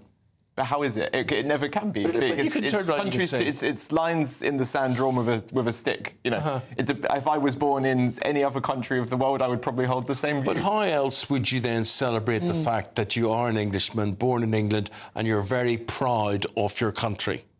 But I'm not. I think if we had a country and that I could aspire to be proud of, a country that stands up for the marginalised, a country that doesn't, with its media and political establishment, punches downwards always. Maybe I would be proud of it. Can you give an example of a country that does that? It does what, sir? Well, what you've just listed. All the things you've listed. Give us an example of a country that does all that. As in that I could be proud of if I was from. Yeah. I don't believe in the concept of national pride. It's a luck of the draw. You just gave a list of the things that if you had... I'm talking specifically about being English, and I would probably do the same if I was born in every other country. OK. Charlie, it's interesting to hear what Samuel's had to say there, but he just doesn't get national pride, which obviously is something you very much get. Indeed, yes. I think that this is a common attitude that Samuel has. It's pervasive in our society, and I think the reason for that is because since at least the 1960s, the moral paradigm that we've lived in the West broadly has taken aim at traditional sources of identity like the family, like the community, like the church, and indeed the nation. And the one that they hate the most, the one that the liberal mind fears the most, is the nation, because all of those other types of identity, family, community, faith, etc., exist everywhere, right? They might look different, they might feel different, but the structure of them is the same. Whereas nationhood gives each place their distinct kind of flavour and texture, and they make people different. And the liberal mind fears difference because its fundamental principle is equality. And when you have distinct nations, distinct peoples with distinct identities and languages and so on, that makes people different. And the liberal mind views that as a source of division, but I don't view that as a source of division. I view it as a source of beauty. Sammy, when you see the Americans standing to their national anthem, you know, the land of the free and the brave and all that sort of thing, you can feel that pride. It almost makes you feel American yourself that they sing about this. And you know, here you have the national anthem for the whole country. Do you not get any sort of pride overstanding to that, or? I mean, I don't mind it when it's on the football, you know what I mean? But it's, to me, again, it's a song. And, you know, Charlie talks there about, like, you know, these institutions such as family, such as community. What we have in this, and we've had for decades, is a system that punches downwards, that breaks up the family unit. Like, you can put it as a modern-day context here, where the families are pushed into poverty by government decisions. You know, in terms of the two-child benefit cap, pensioners are pushed into poverty with vital welfare taken away. It breaks up the community. How could I be proud of that? If we had a country that stood up genuinely, that supported families, that supported those in need, perhaps I could feel an ounce of pride. But maybe if you're supporting your country, you're supporting your community as well, and you're making it a stronger, better place that people want to live in and want to share. Yeah, I mean, it's a fair argument, you know, and I can say I like living in England. I think I'm quite lucky to do so when you consider the atrocities that happen in other places in the world. Exactly. People ravaged by climate, by war, by all sorts of authoritarian dictatorships. But is that not something to celebrate then? Those things, you know, it's something if you to be glad for. Yeah. I would so say, you wouldn't be of. thankful. So you're not thankful that our country currently hasn't made any foolish moves and put us in a situation where we're forced to fight in wars and things. Well, our country makes foolish decisions every single would day. agree And with we that. very much fuel the fire of war around the world. Charlie, I find it strange, you know, again, being Irish, and believe me, that's got its own problems, whether you're Northern Irish, Southern Irish, whether you're nationalist, unionist, whatever. But by and large, St. Patrick's Day, what I'm trying to say, smooths over everything, and everybody becomes Irish, and they're very proud, and alcohol plays a big part in it, it has to be said as well. But do you ever look at people like the Irish and think, how can they do it? Why are people so proud in what they do? Why is their passport the second most popular passport in the world? And think, why can't we do that? Well, I admire the Irish deeply because I think they still have that sense of nationhood and community and cohesiveness, which is rapidly being destroyed by government policies there, like mass immigration, which is hitting the Irish incredibly hard. And it's quite upsetting to see some of the scenes that are coming out of there now. But I think what this points to is the fact that, you know, there's this narrative that's going around at the moment that we live in a two-tier society. And I don't actually agree with that. I think that we live in a multi-tier society because the Irish, the Scottish and the Welsh, the other nations of Britain, they at least get their name spoken in the halls of power. They get their devolved parliaments and they have their nominal nationalist parties, even though those parties are deeply subversive. But the English, you know, the government will not even speak our name. Unless it's in a sporting context. I saw Mike Tapp MP this morning, actually, celebrating St George's Day by citing, you know, footballing victories, as if that's all it means to be English. And that kind of patriotism, that kind of faux, you know, very superficial form of patriotism, I think is actually more subversive than just ignoring the English altogether. Because what it does is it turns our identity into something flat and superficial, but it's not that. It's something that's thousands of years old. Well, you two guys are the future for all of this. It's been fascinating listening to what you have to say and the way we'll turn out and the way things go. That's the argument laid out by Charlie and Samuel there. If you've got anything to add to that, please do get in touch. Have your say. Right, well, coming up, the Pope is about to be moved to St Peter's Basilica. Ellie Costello is live on the scene.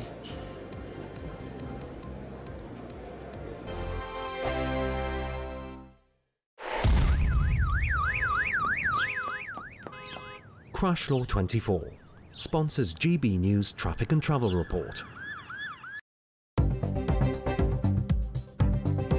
Good morning. This is the latest AI travel news from gbnews.com. The A82 at Auchrioch, north of Crianlarich, is restricted in both directions due to ongoing planned maintenance.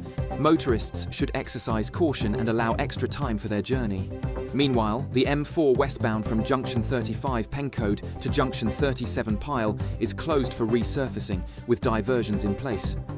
Those on the A14 eastbound in Cambridgeshire, between Junction 33 Cambridge and Junction 35 Stowe-cum-Quay, should expect delays due to an accident with all lanes currently closed.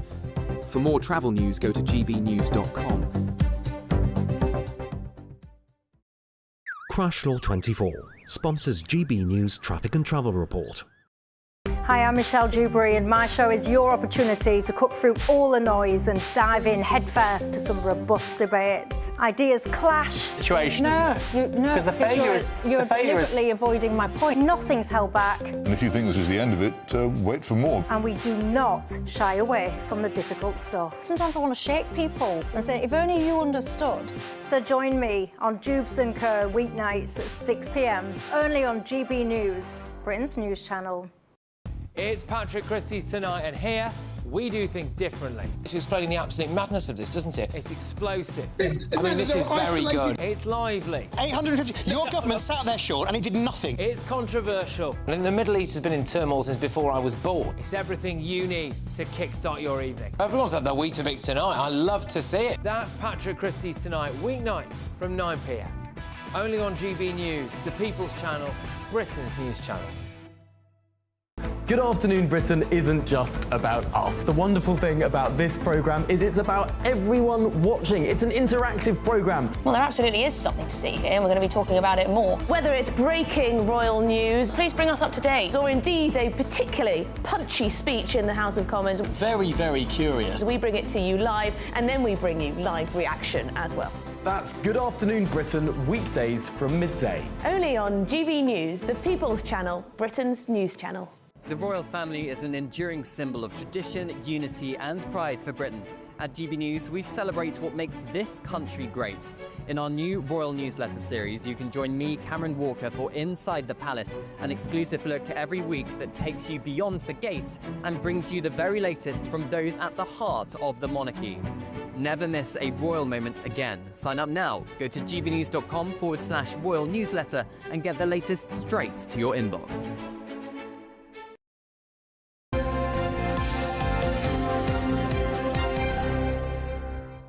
And it's always a pleasure to say hello, good morning, welcome to Mr. Paul Coyte, who brings you the football scores from last night, which may not be to your liking, but Paul, well, it wouldn't be to your liking if you're an Aston Villa fan, but if you're a Man City fan, I guess it's going to be OK. Man City beat Aston Villa 2-1 with a goal right at the last knockings, puts them in third. They're looking a little bit better now, but it's all a little bit late.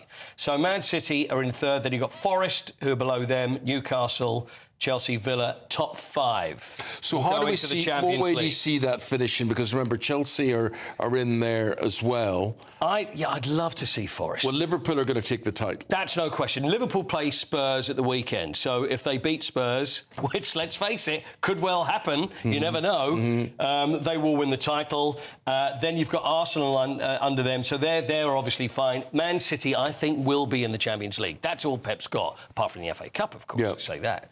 Then you've got Forest. So I think probably, I can see Newcastle. I think it's probably going to stay pretty much as it is. Yes. I think Chelsea and Villa may just miss out. But Arsenal will play Crystal Palace tonight. So there's another Premier League game this evening. Yeah. So have you watched the snooker? I love snooker, by the way. Do you really? I used to watch Hurricane Higgins. Yeah? Yeah, all of Dennis that lot. Taylor, Dennis Steve Taylor. Hughes. Yeah, Ray Reardon. Yeah, Ray Reardon, all of them. John Spencer. Yep. Who's John Spencer? He was a snooker player, would you I've believe? never heard of him. Yeah, OK. It's maybe slightly before. Eamonn, when you used to do the snooker on the TV, was it when, because there was a change in what they wear now, and when you see, it's the all black, isn't it? They always wear black shirts, black waistcoats. Then before then... It was white shirts. It was the white shirts with a bow tie. Yeah. And then before then, for afternoon sessions, now I don't know how far this goes back, they would wear just a lounge suit. So it would be just a normal tie, and then only wear black tie in the evening. Yeah, they would dress up for the evening event. Yeah. And I like that. I think that's probably a good way of doing it, but it's always black tie all the time. I could watch the snooker for hours. I used to sit there watching the angles and everything else like that. Well, I'm terrible at it. When are we going back, though, to the Stephen Hendry. I'm going back to Stephen Hendry, Hurricane Higgins, that back in the day. Back in the day, when it was real. 80s, and whatever. I agree with you that recently I watched it, and, you know, like everybody else, you move on from things, and I worked on it full-time. I worked on all the big tournaments, whatever.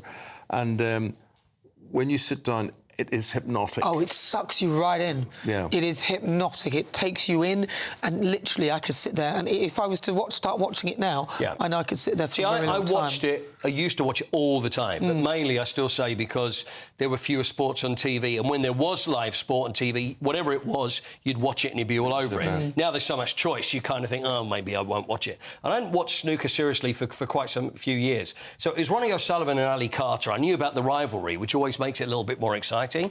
And I spent hours yesterday. Yeah, it's a great game. Just transfixed on it. Oh, it's great. It really is, and it's left at 5-4 at the moment. Snooker was put on the BBC in a way to publicise colour television.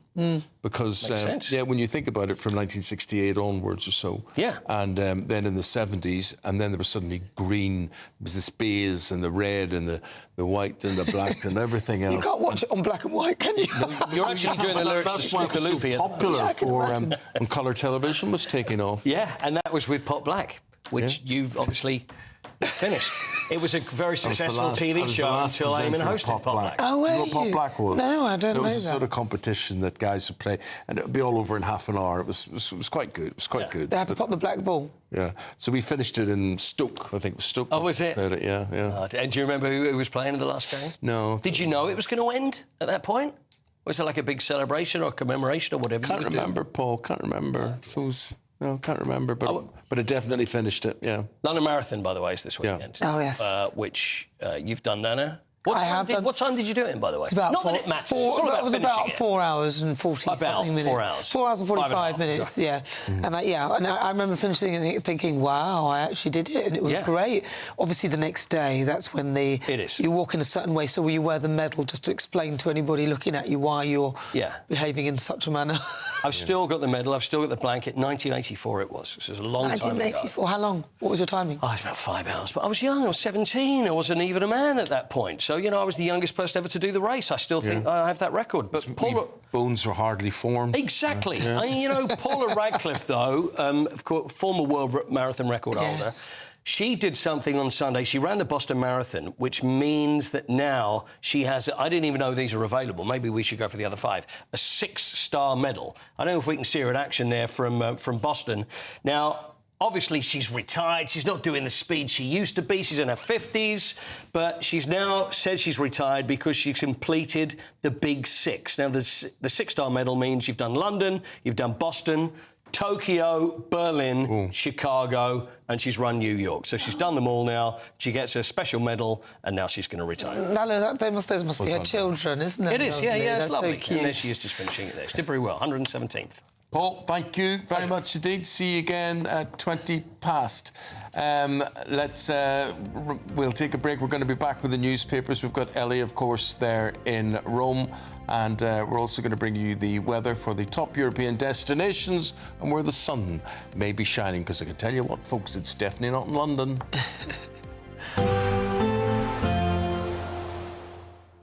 Can't wait to get in that sea. Lovely and warm. Just like the feeling of having great travel insurance. All Clear Travel Insurance sponsors GB News Travel Destinations Forecast. It's quite a mixed picture across southern Europe as we go through the next couple of days. Western parts mostly dry, but in the east we have some heavy, thundery rain. There's the risk of frequent lightnings and large hail, gusty winds. And rainfall totals of around 50 to 75 millimetres in just a few hours could cause some flooding.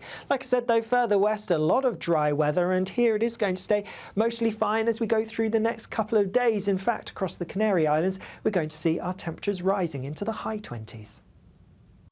All Clear Travel Insurance sponsors GB News Travel Destinations Forecast.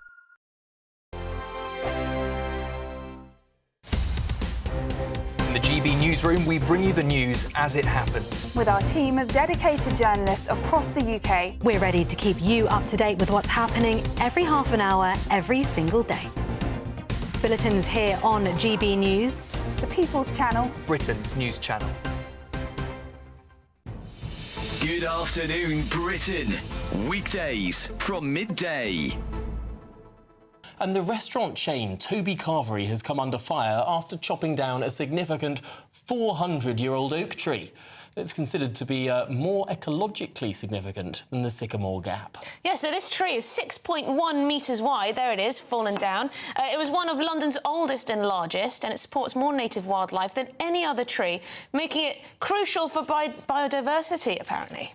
Oh, the woodlice must be so sad. Well, the chain believed that it had a legal right to fell this tree, which was not covered by a tree protection order. Well, we're joined by Chief Executive of the Tree Council, Sarah Lom. I mean, I was down on site this morning, and I have to say, first of all, you know, it makes you really, really sad to see this tree with its branches just chopped up lying there, but also really, really angry that it could have happened, that there isn't enough protection around to have stopped this happening. You know, we're incredibly lucky in the UK. We have more ancient trees than the whole of Europe combined. So it's really, really important that we look after them. Now, of course, the restaurant argues that the tree was dead or dying, and of course that it was on their land, it was their property. So what do you say to their argument that they were within their rights to cut down this tree? I mean, I'd like to know who assessed the tree to be dead. Normally, you know, you would have an arboricultural report and it would be in depth, in detail. We haven't seen that. Nobody seems to have seen that. So, you know, that could have shown that, in fact, perhaps the tree could have been managed better in some way. You know, it could have had some of the branches lifted, and then the tree would have survived rather than just felling it to the ground. GB News, the People's Channel. Join me, Nana Okwir, for an informative, interactive news programme with a difference. It's fun. No, he didn't say that, Dave. I'm so surprised. I think there's an element of truth to that. Join me from 3 p.m. every weekend, only on GB News, Britain's news channel. If you want your news to be straight talking... This is a nightmare for the Conservatives again. Down to earth. It's not just Nottingham where this is happening, is it? And most importantly, honest. Hard-working, middle-class taxpayers, they'll get the book thrown at them. Then catch me, Martin Daubney, Monday to Friday, 3 till 6 p.m. on GB News, Britain's news channel.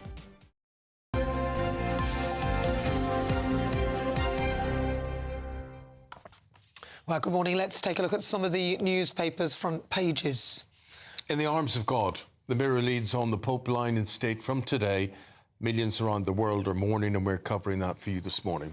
The Sun reports on a secret family feud, which has seen Freddie Mercury's sister buy back £3 million worth of memorabilia.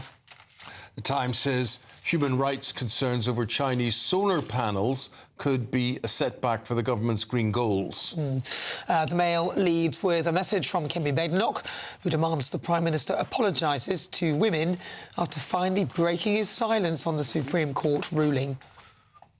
Lineker gets snubbed off. Daily Star reports on Gary being benched from Match of the Day as the BBC tightens its transfer budget. Right, so joining us to go through what's making the news is former Liberal Democrat Minister Norman Baker, and also journalist Claire Muldoon. Let's look at the situation, any proposed ceasefire that America's brokering between Ukraine and Russia. How's it going, Norman? Well, there's two other front-page headlines here which actually we didn't cover, from the Financial Times and from the Telegraph. The Financial Times says Putin's offer to halt war at current front line piles pressure on Ukraine. That's the first time he's apparently said anything about ending the war, really. Whereas the Daily Telegraph says Trump to let Putin keep seized land.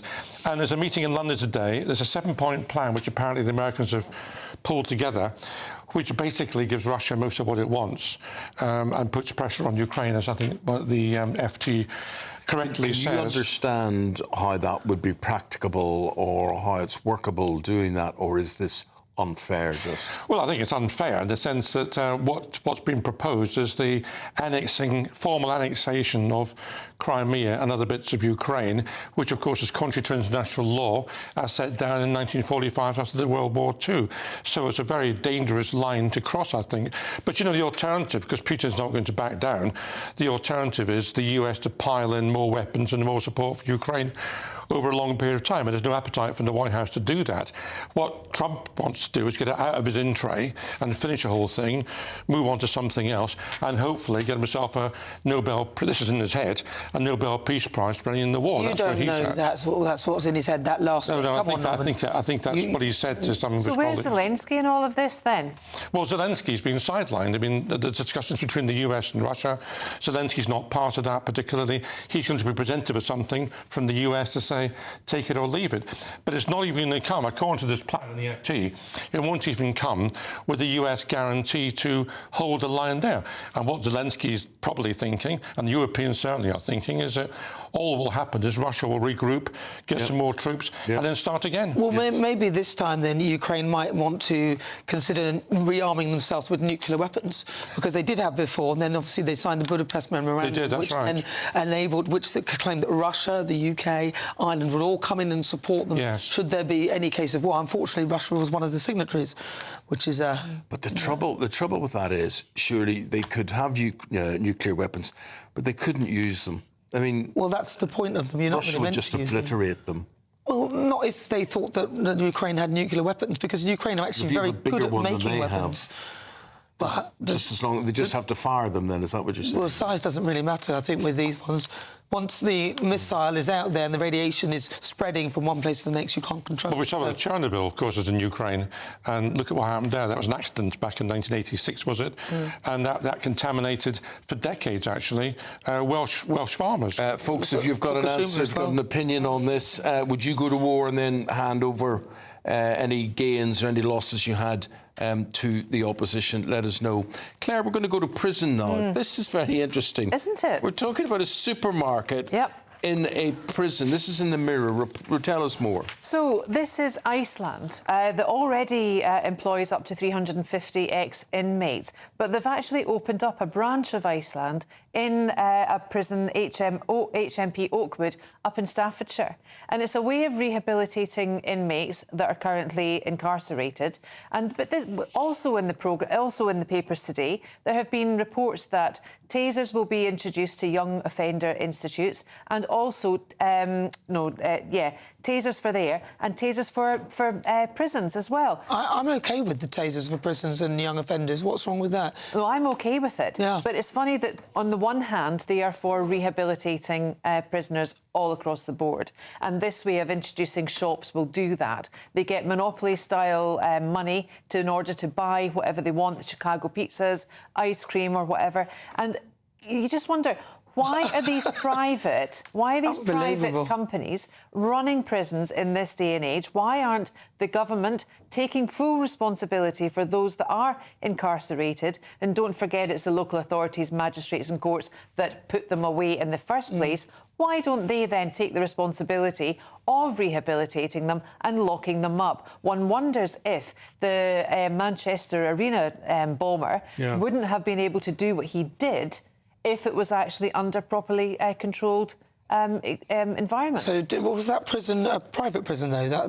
This one here? The Manchester Arena bomber, I think most of them are private. Really? I didn't think they were. I thought that it was HMS that was run by the government and that we... No. Well, I'll tell you what I think is a great thing. There is the shoe... Timpsons, the keys and the shoe sole, whatever you do with the sole on a shoe, put it on again. But he's a I think Timpsons is a great model. He is, The fact that he hires these people to work in his shop, and that's people integrated into society again. You don't see them as any different, and they don't see you as any different, and someone has given them a chance. And Keir Starmer, that was one of the best things he actually did, was make James Timpson one of the prison wards for the prison service. There's not been enough attention given to rehabilitation in prisons. I mean, part of prison's about making sure that society gets sees people punished for what they do wrong. But also, you want to be sure when they come out they don't reoffend.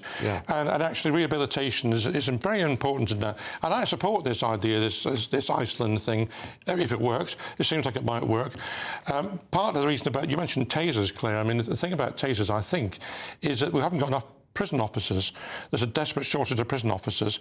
There's too much for them to do, and therefore I think this is a kind of almost saying, well, we can't have enough officers, so we'll have to introduce tasers as well. As long as they can control the tasers, because the worst thing is having a weapon that then ends up in somebody else's hands. Well, that's also a risk, isn't it? A huge risk. but also the risk of radicalisation in prisons at the moment, the drug crime at the moment in prisons, the level of sexual assault, both male on male and male on female. Females shouldn't be working in male prisons, I don't think. They should all be in female prisons working. And I think if we want to take the Supreme Court ruling to a certain degree, to an nth degree even, I think we need to make the decision there and make the clarity. Well, you know how I feel about the prisons. I think for the most harshest offenders, especially if you know they've done it in terms of murdering children and things like that, you know, for me, it's the death penalty for them. So that would bring down the numbers.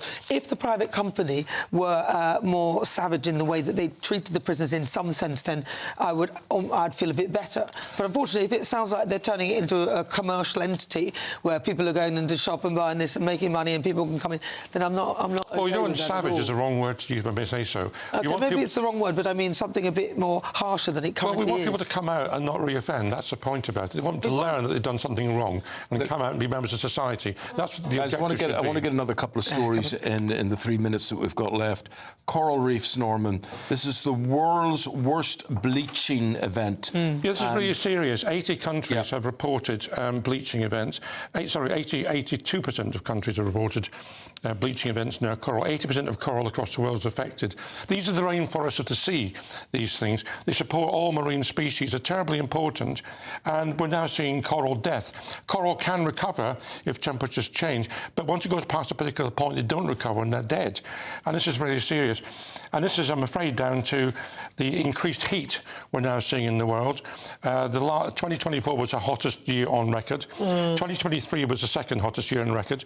And 10 of the last 12 years have been the hottest 10 years in history. That's where we're at the moment. It depends how long your records are. And I do remember somebody saying the coral reefs will all die, there'll be nothing left. And well, they are dying. No, and then they regrew. So then, and they were bleached and all sorts of things. So I don't like pollution in the water and everything else like that, but I do think that all this fatalistic attitude with records that are only a couple of hundred years old, I think, is a bit absurd. Well, 10 of the last 12 years have been the 10 hottest in record. Okay. I mean, that's a fact. Well, so how long's the record? That's the point. Claire, well, they got like a couple of years. Let's talk not long. The planet's been here for billions. Let's talk about students who sleep longer. Right. Not a bad thing, apparently. Not a bad thing at all, but it's where they do it and why they do it and how many hours a day. I say to all parents out there, make sure your kids have got disciplined sleep times, because the studies will show it gives them greater brain capacitance, it makes them sharper in terms of literacy and numeracy. Get them to bed early, set times, no screen time. It's a fact. It works. Good luck with that. It may work. It does work. Guys, thank you. Just want to thank you both for your contribution, and we'll see you again in an hour's time. Really appreciate that. To St. Peter's Square in Rome, we now go there. There's been some activity, and there will be as we approach the top of the hour, but they are preparing there for the movement of the casket of Pope Francis there, from where he's lying in state to being brought to where he will be led out for the public to be able to file past and pay their homage and their last respects to him. And a beautiful day it is there in Rome, and look at the crowds that have gathered there for that so early. So it's coming up to 8 o'clock here in the United Kingdom. The Pope's casket will be moved, and it's a simple coffin. It's a simple coffin he's lying in, and will be transported in for the lying in state, and that's coming up to 9 o'clock in time there in Rome. Well, of course, we've got Ellie Costello there as well. She'll be bringing us updates throughout the programme. Well, stay with us, though. This is GB News Breakfast. Let's get your weather with Alex Burkill.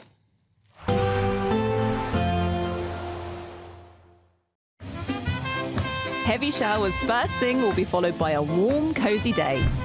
Boxed Boilers, sponsors of weather on GB News. Good morning, here's your GB News weather forecast coming to you from the Met Office. It was a bit of a wet start for some of us this morning, some heavy rain around, even a bit of spray on the roads, but a lot of that rain is now clearing away to the east. East Anglia clinging on to a bit of wet weather for a little while yet, but behind that heavy persistent rain, we do have a few showers around across parts of Scotland, maybe northern England. Some of them could be on the heavy side, but some decent bright or sunny spells here mixed in between the showers. Elsewhere, perhaps a bit more cloud around and the showers not looking as heavy. Temperatures around average for the time of year. If you get any sunshine, feeling pleasantly warm, but under the cloud, markedly fresher. Then as we head through this evening, well, not a huge amount changes. We're still going to have quite a few showers across parts of Scotland. Not everywhere will see the showers. By their very nature, they're going to be hit and miss. So you may catch one. It could be a bit of a downpour, or you may stay completely dry. But nonetheless, there will be a few showers across parts of Scotland, even a few showers across parts of Northern Ireland, and some perhaps across parts of England and Wales. But here, I'm not expecting them to be as heavy as we go through this evening, and we should start to see most of the showers dying out overnight. We have a bit of a ridge of high pressure building, so that's going to quieten things down. There will be some cloud towards eastern parts and perhaps a few spots of rain, but for many it's going to be largely dry, clearer skies towards the west, and with that ridge quietening things down, we are going to see our temperatures taking a bit of a dip, a bit of a fresh, chilly night for some of us. I'm not expecting a frost, but it could just be a bit cool first thing tomorrow. Then otherwise, as we go through tomorrow, a mostly fine day. There will still be a few bits of rain towards the far east, and there's some wet weather pushing in from the west later on across Northern Ireland, but for most it's going to stay mostly fine. The best chance of sunshine though will be across western parts of Scotland and perhaps into Wales and southwest England maybe too. Temperatures similar today, so we're looking at mid to possibly high teens in some places. See you later. There will be a light breeze in the morning, leading to a warm front. Boxed heat pumps, sponsors of weather on GB News.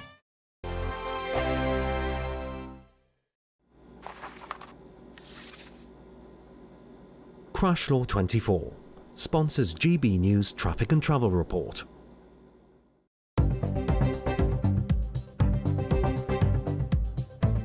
Good morning. This is the latest AI travel news from gbnews.com. On the A82 at Auchrioch, north of Crianlarich, roadworks are causing restrictions in both directions. Motorists are advised to use caution. The M4 westbound is shut between junction 35 at Pencode and junction 37 at Pyle for resurfacing work, with diversions set. In Surrey, a vehicle fire on the M25 anti-clockwise between junction 8 and junction 7 has led to the closure of 2 lanes, leading to significant delays. Stay up to date at gbnews.com for more travel news.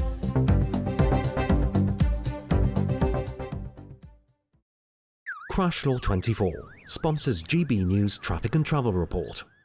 Courtesy of Marquis Leisure, you could be driving away with this brand new Elnag Baron 560 motorhome. It comfortably sleeps 4, comes with sky roof, integrated kitchen and bathroom, and is worth over £67,000. And that's not all, as we'll also give you a further £5,000 in tax-free cash to make sure that wherever this motorhome takes you, it takes you there in style. For another chance to win the lot, text WIN to 63225. One entry costs £2.50 plus 1 standard network rate message, or text BONUS to 63225. 5 entries cost £5 plus 1 standard network rate message. Go to gbnews.com/win. Entries start at £2.50. Call 0903 686 3232. Calls cost £2.50 plus your network access charge. Or post your name and number to GB13 PO Box 8690 Derby DE1 9TT. UK only. Entrance must be 18 or over. Lines close at 4 p.m. on the 6th of June. Please check the closing time if listening or watching on demand. Good luck. If you want your news to be straight talking, this is a nightmare for the Conservatives again. Down to earth. It's not just Nottingham where this is happening, is it? And most importantly, honest. Hard-working, middle-class taxpayers, they'll get the book thrown at them. Then catch me, Martin Daubney, Monday to Friday, 3 till 6 p.m. on GB News, Britain's news channel. I'm Christopher Hope. From pop stars to politicians, I'll interview anybody in a pub who's got a political opinion. Join me every Friday on Spotify, Apple Podcasts, YouTube or gbnews.com, or wherever you get your podcasts. This is GB News, the People's Channel.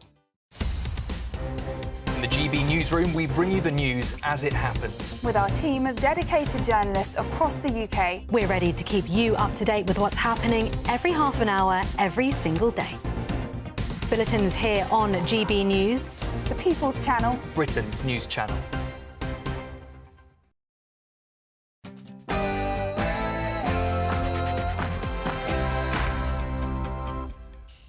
We just want to wish you a very good morning on this Wednesday, April 23rd, and say Happy St. George's Day, because that is the feast day. This is the patron saint of England.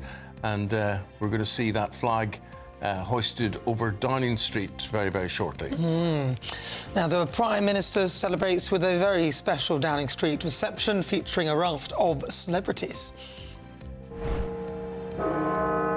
As celebrations start around the country, we're in Nottingham, where you can probably see behind me this 60-foot flag of St George as the celebrations get underway.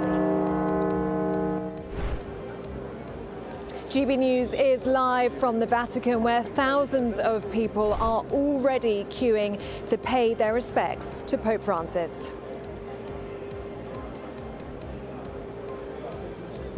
It's also confirmed that Prince William will attend on behalf of the King, joining the Prime Minister Donald Trump and a slew of world leaders. Well, very, very shortly, the Pontiff's final journey to St Peter's Basilica will take place as thoughts turn to who could be the next Pope. I welcome the court's decision and ruling. I think it's very important that we've now got real clarity. Yes, that's what the Prime Minister thinks after the Supreme Court ruling that a woman is a biological female. With PMQs returning today, will Kemi Badenoch reignite calls for Keir Starmer to apologise? 2021, the Prime Minister said it is not right to say only women have a cervix. In 2022, he said it is the law that trans women are women. In 2023, he said, and I quote, 99% of women don't have a penis. A fiscal nightmare as the International Monetary Fund downgrades Britain's growth forecast to just over 1%. The Chancellor meets with her US counterpart to try and shore up a trade deal. Now, she is compromising Britain's world-leading agricultural standards. That's the question. We'll be discussing that as farmers celebrate Great British Beef Week. And from today, police officers will automatically get the sack if they fail background checks. But why is this only happening now? We'll be asking the Minister for Crime just that. The Home Office is forced to reveal migrant crime numbers, but is the data all that it seems? Here's what Robert Jenrick had to say. Who's not going to shine a light on that, then it's going to be woefully inadequate. Some are born great, some achieve greatness, from William Shakespeare. He wrote those words, and they certainly apply to the world's most famous bard, whose birthday it is today. Yes, there's more than one birthday in town, though. Prince Louis turned 7 today. What a cutie. Oh. And it's sport this morning. Manchester City moving to third for the first time since December after a last-gasp win against Aston Villa last night. Snooker's bitterest rivalry continues in the first round of the World Championships in Sheffield this afternoon. And in boxing, the hype ramps up for Conor Benn versus Chris Eubank Jr. at the Spurs Stadium, which happens on Saturday night. Well, we had some blustery wet weather pushing through overnight. A lot of that is now clearing away, but we do have a scattering of showers following in behind. I'll have the details coming up. Hello there, just after 8 o'clock. A very good morning to you on this Wednesday morning. I'm Eamonn Holmes. I'm Nana Acquia. And I'm Ellie Costello, live from the Vatican City for another special edition of GB News Breakfast.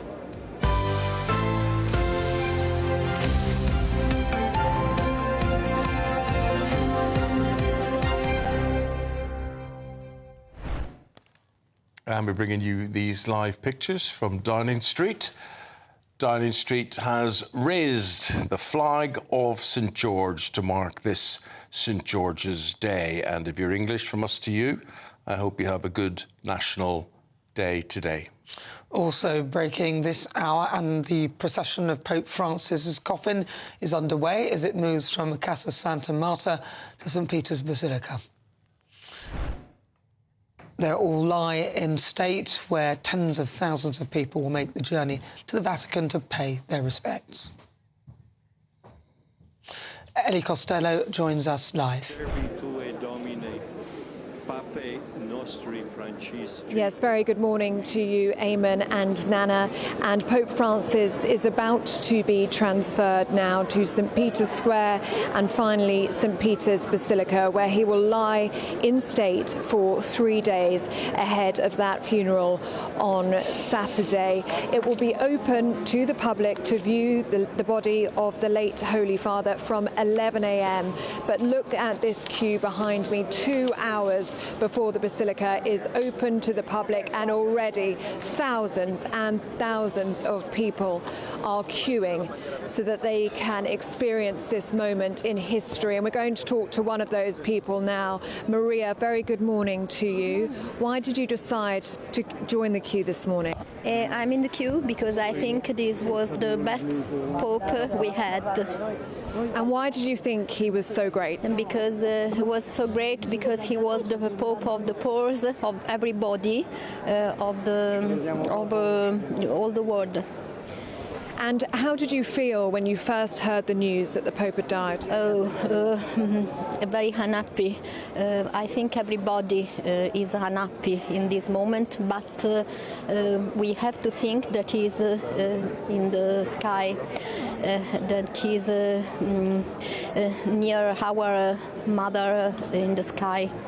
Does it bring you comfort that he passed on Easter Monday, that he was able to be with the people on Easter Sunday, and he was in his Pope-mobile and he was blessing baby? Does that bring you comfort at all? I've not understand. Does it make you feel happy that he was able to be here for Easter? Yes.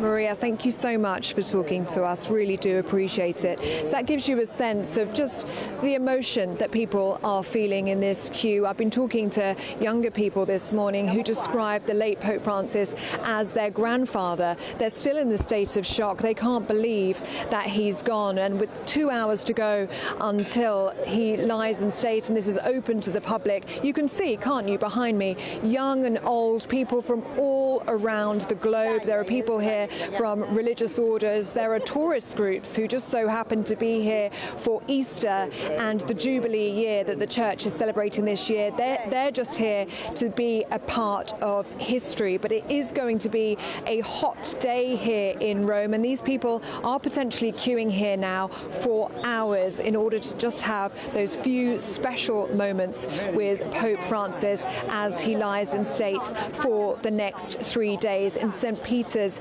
Basilica, one of the holiest buildings in the Catholic Church, and that is ahead of his funeral on Saturday morning, which we now have confirmation from Kensington Palace.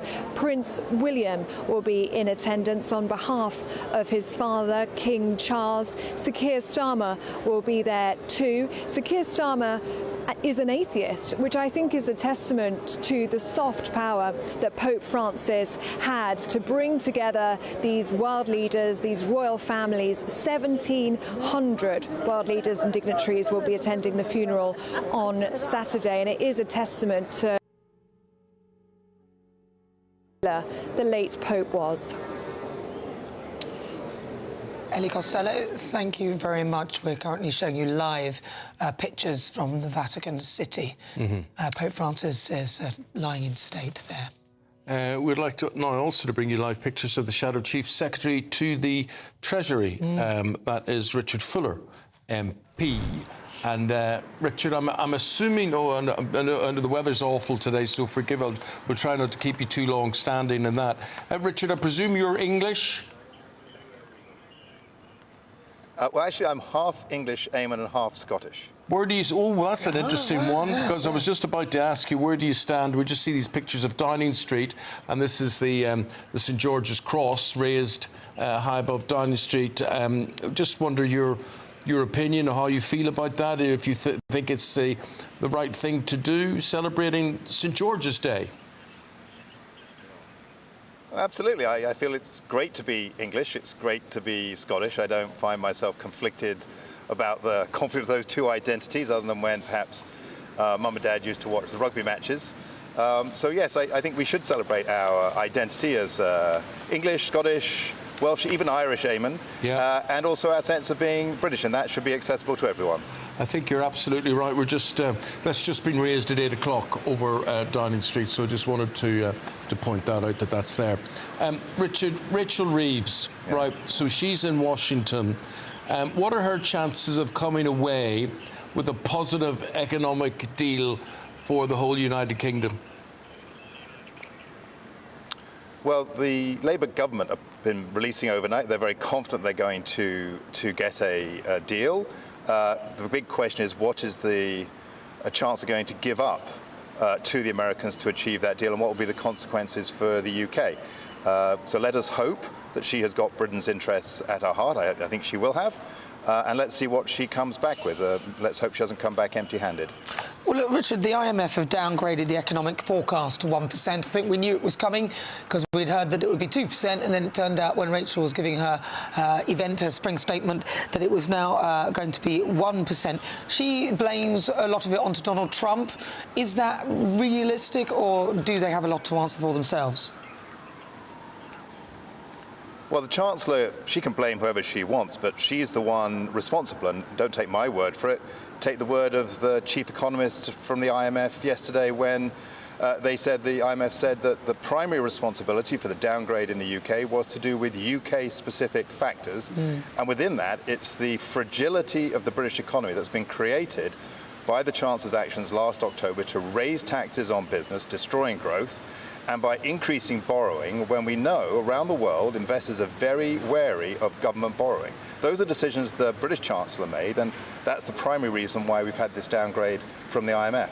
Now, I wanted to ask you about, there's talk that the ISA allowance may end up being reduced. Why would the Chancellor be considering that if it is in fact true? What would be the benefits to her? What's the point of that? Surely she wants more savers. Well, you're right. I mean, we want people to save. People are feeling the pinch. It's a very uncertain world, and people who are able to save should be saving where they can. And one of the safest ways and the best ways for people to save is in a cash ISA. That's very popular with the British public. It's also part of the underpinning of a lot of the finances of our building societies and others who provide home loans for many people who want to buy their first house or to move house. So the Chancellor should be very wary about changing rules that provide disincentives to people to save and that might have risks for supporting mortgages for people. Now, of course, the Keir Starmer may well be approached by Kemi Badenoch with regard to the gender ruling. Of course, Kemi Badenoch was the Equalities Minister throughout a lot of that anyway. But what do you make of that? Should she get an apology from Keir Starmer? Do you think he needs to apologise? Well, this has been a very interesting period in politics, hasn't it? I mean, there are people on this issue of defending women's rights, defending women-only spaces, who've been very clear all the way along. The ladies, the women who took the case from Scotland to the Supreme Court, J.K. Rowling and Kemi Badenoch, they've been clear all along. And then there have been some politicians, including the Prime Minister, who just haven't been clear. They haven't been able to answer very basic questions. Now, there is the Supreme Court ruling, and when we hear the Prime Minister say he's happy for clarity from the ruling, I think what he's not saying is that his own views have changed. Has his views changed? Now, if they have, and he recognises he made a mistake, we all make mistakes in politics. I've certainly made many mistakes. But I think it would be wise of him just to consider that if it's not an apology, at least it's a way of explaining what he now truly feels. Because otherwise people are going to feel, well, he's just taking a lawyerly view about this, not a point of principle. And it's on those points of principle, which Kemi Badenoch and J.K. Rowling and the others have been very clear, is actually where I think people want to hear politicians speaking clearly. Richard, I'm just going to have to quickly stop you there because we've got some pictures of the Pope's coffin. But thank you very much for your Richard, thanks for your time. Sorry to keep you in the rain. Appreciate it. Thank you very much, and happy St. George's Day to you. Here we are in Rome. Ellie Costello there for us this morning, and the casket of Pope Francis on the move. Yes, good morning to you, Eamonn and Nana. And yes, the coffin holding the body of the late Holy Father, Pope Francis, is now on the move from his private residence of the Casa Santa Marta apartments. It will go through the Alley of the Bells and then make its way into St. Peter's Basilica, where it will lie in state for the next 3 days. At 11 o'clock this morning, the Basilica will be open to the public, and already 2 hours before those doors open, you can see behind me the number of tourists. Thousands of them are here to pay their final respects to Pope Francis as he lies in state. So let's speak to a few of them now who are here. The Spanish students here on Erasmus. They're studying here in Rome. Very good morning to all of you. Why did you decide to join the queue and see the Pope lying in state? We came here because he was a reference to us, and we want to say goodbye the last time because we feel really empty and sad for this. This news makes us very, very sad. We were here to study, and there is a news that changed the world, so you have to come here to make the last goodbye. As we heard the news, we came here, and we have been coming here all day. Also because he was a reference to us, and he made so good to Christian people. Wow, so you have been here every day since you heard the news of his passing. You're all obviously young people. I believe you're all 20 years old. Pope Francis was very popular with young people, wasn't he? Why was that? Yes, because he opened so many doors to minorities that were considered left out from the Christianism, and he was very close to what young people have interest on. Yeah, so he opened a lot of doors about women, about us, people young. Was a really, we are so happy to know him and live with him this secondment. It's interesting. Him. I think a lot of people feel like they did have a personal relationship, like he was a grandfather figure. Yes. It was very important to us have a pope like him. Is the thing that we need now. Yes. I can see that this is really emotional for all three of you. You are all Catholics, aren't you? If it's not too early to say, thinking about a successor and the next pope, would you like them to be similar to Pope Francis, or would you like something different? We only hope for another Pope modern, because we think it's really important to Christianity and to us young people and other minorities that should have their rights too. It's the thing that we need the world, Pope like Francis. We hope that all the doors that have been opened don't close now, and we have to make more progresses. Very well said. Thank you, all three of you, for stopping to chat to us this morning. Thank you very much, and I hope you have a very holy and blessed experience inside when you say your goodbyes to the late Holy Father. Thank you very much indeed. So there you are, people from all around the globe, Eamonn and Nana, young and old, people who don't have any religion at all, just wanting to be here to pay their respects to the late Holy Father, whose body is now being transferred to St. Peter's Basilica. What we're about to witness in the next few moments is Kevin Farrell, Cardinal Farrell, who's actually an Irish-born American cardinal. He is going to be running the service inside St. Peter's Basilica. He'll be giving a sermon. He will be praying over the body of the late Pope Francis. And the two men had a very close friendship, so that will be a very emotional experience for him, I am sure. And then the doors will open to these people here behind us to file past and just have those few seconds with the Pope to say their final goodbyes. And that will be an opportunity that is open to them until Friday evening ahead of the funeral on Saturday, which we now know will be attended by Prince William and Sir Keir Starmer. We'll break off from you right there, and we will be crossing back to show you events as they unfold. The Pope's casket being put in position there for general exposure at 11 o'clock this morning, with all those worshippers passing by. That's it. These are live pictures here in GB News on this Wednesday morning, St. George's Day. Happy St. George's Day. Back after this. We're proud to be GB News, the People's Channel, and as you know, we always love to hear your views. Now, there's a new way of getting in touch with us at gbnews.com/yoursay. By commenting, you can be part of a live conversation and join our GB News community. You can even talk to me, Bev Turner, or any of the members of the GB News family. Martin Daubney, weekdays from 3 p.m.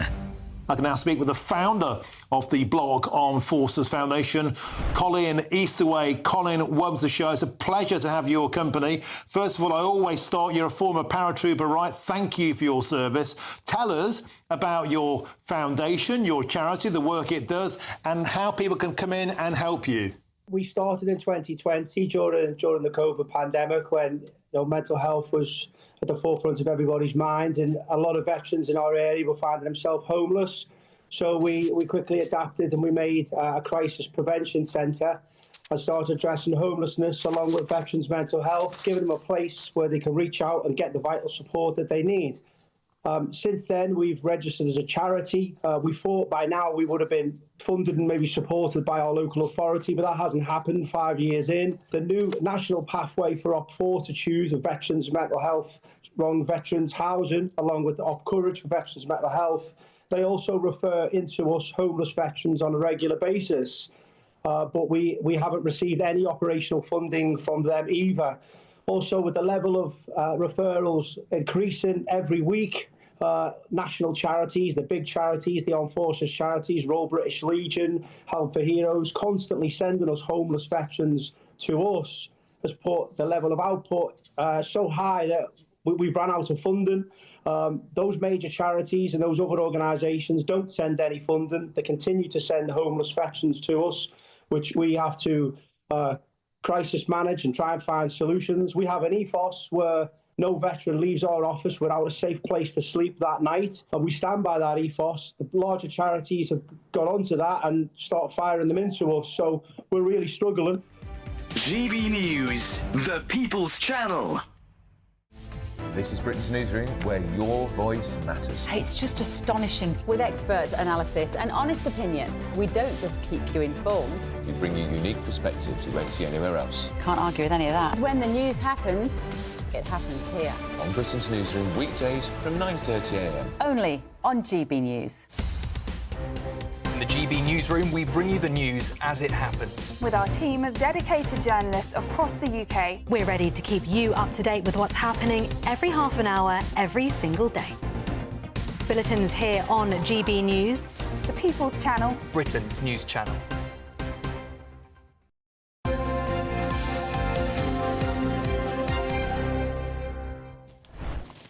Let's bring you these live pictures as it's happening here in St. Peter's Square in Rome, where the funeral of Pope Francis has been confirmed, which will take place on Saturday in the square, and a host of world leaders already confirmed as being in attendance. Keir Starmer will be there, Emmanuel Macron, Donald Trump, the Prince of Wales, Prince William, all confirming their attendance there. And the Pope, head of 1.4 billion Roman Catholics around the world. He died in the Vatican on Monday, suddenly, aged 88 years of age. He had a stroke. He had been recovering from double pneumonia for a number of weeks, which he was hospitalised for actually 5 weeks. And his death certificate released said that the stroke caused a coma and irreversible heart failure.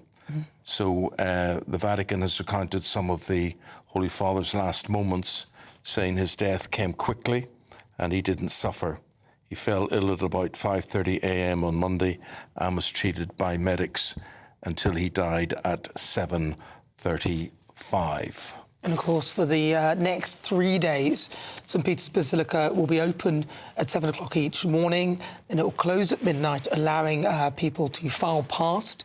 The final day of lying in state, of course, will end at 7, and then St. Peter's will be preparing for the funeral mass, which will be on Saturday, and many high-profile celebrities and so on and so forth attending.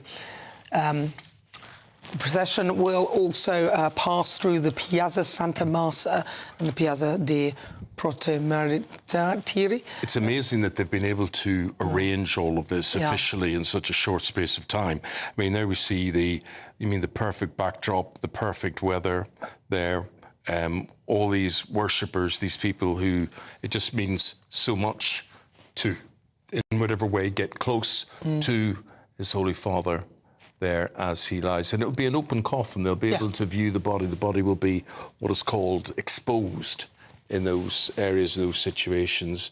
And there'll be now about 90 minutes or so before they get the body exactly in place, and the worshippers outside will be allowed to file past. There will also be a short reading, as Ellie mentioned earlier, at the altar of the confession by Cardinal Farrell, who will speak a little bit as well.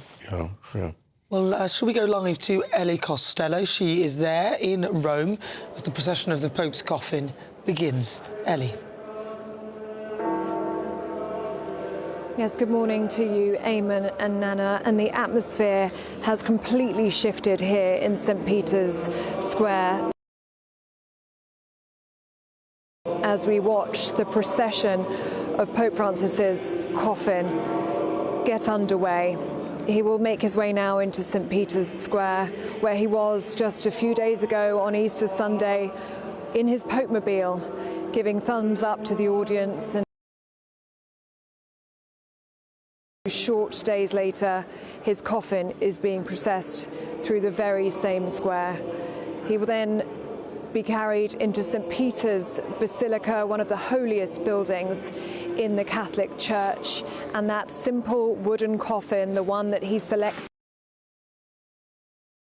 will be laid in front of the altar in St. Peter's Basilica. Ellie Costello there live. She will bring us just to say, just looking at the cardinals gathering there, whatever, there are 250 cardinals. But something that I was made aware of just a couple of days ago, if they are 80 years of age or over, they are ineligible to take part in the conclave, the vote for a new pope. Oh, do you know why I saw the movie The Conclave? I don't know whether you've ever seen that before. No, I haven't seen it, but I will now watch it. You must watch that. Yeah, probably puts it into more context for you now. So 250 cardinals. If they're over 80, they won't be able to vote in that. But on airplanes from around the world, those who are eligible are making their way to Rome in the coming days. And Francis actually appointed about 110 of those 135. So he cast his net wide across the globe and getting those. And that will be a difference, we think, in the makeup of the vote. If they're from the third world, where they're actually from, there's going to be less of a European emphasis as well. So that probably will affect who we get.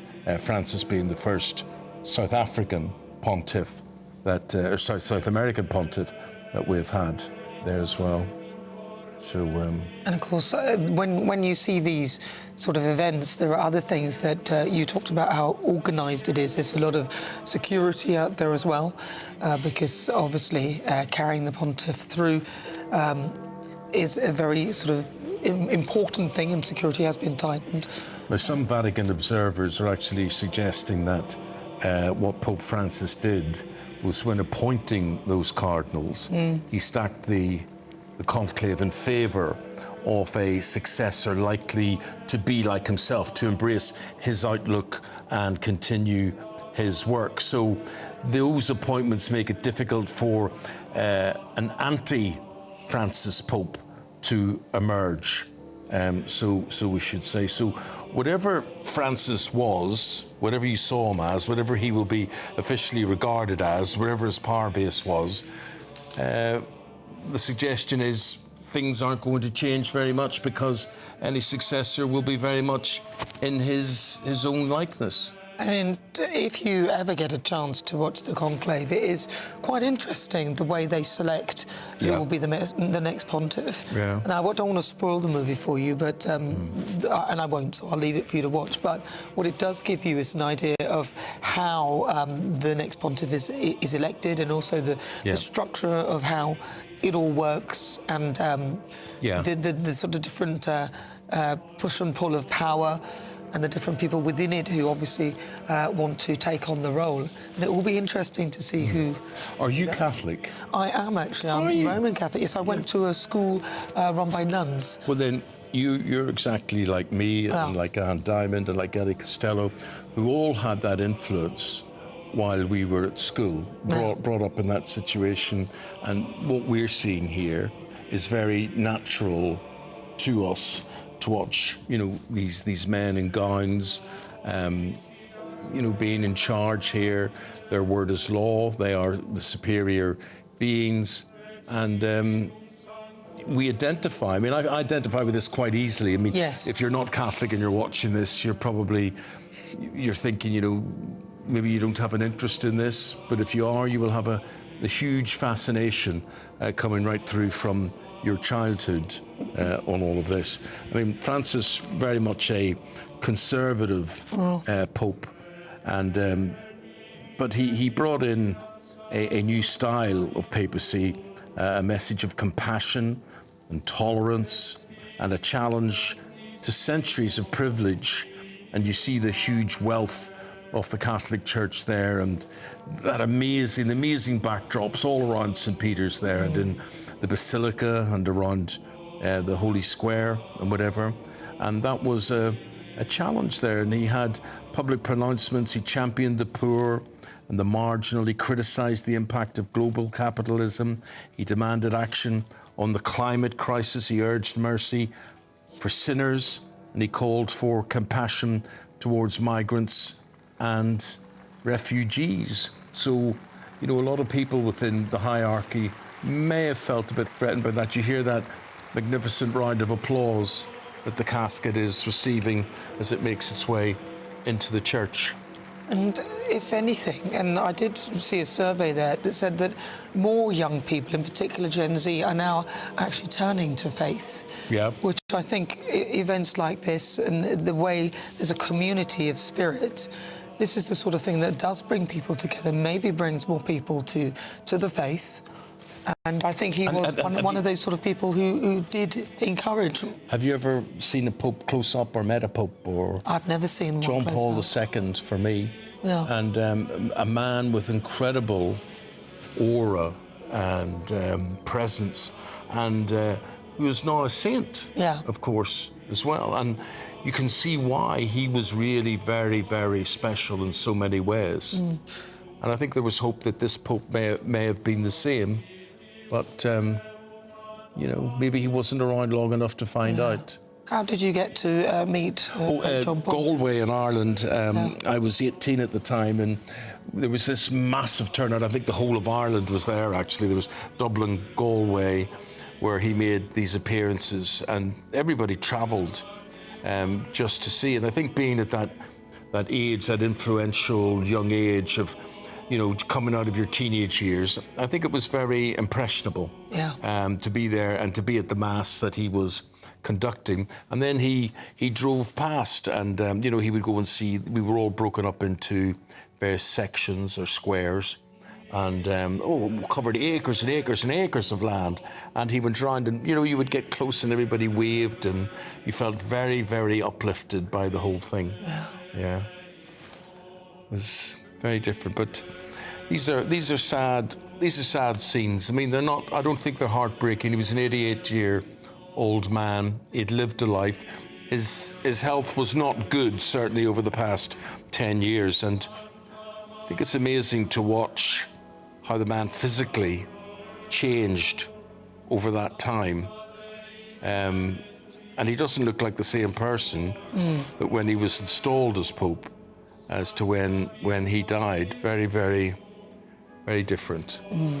Well, if you've just tuned in, we are showing live pictures of Pope Francis' procession, which is currently underway as his coffin moves from Casa Santa Maria to St. Peter's Basilica. And of course, a very sombre day, but he was an incredible man.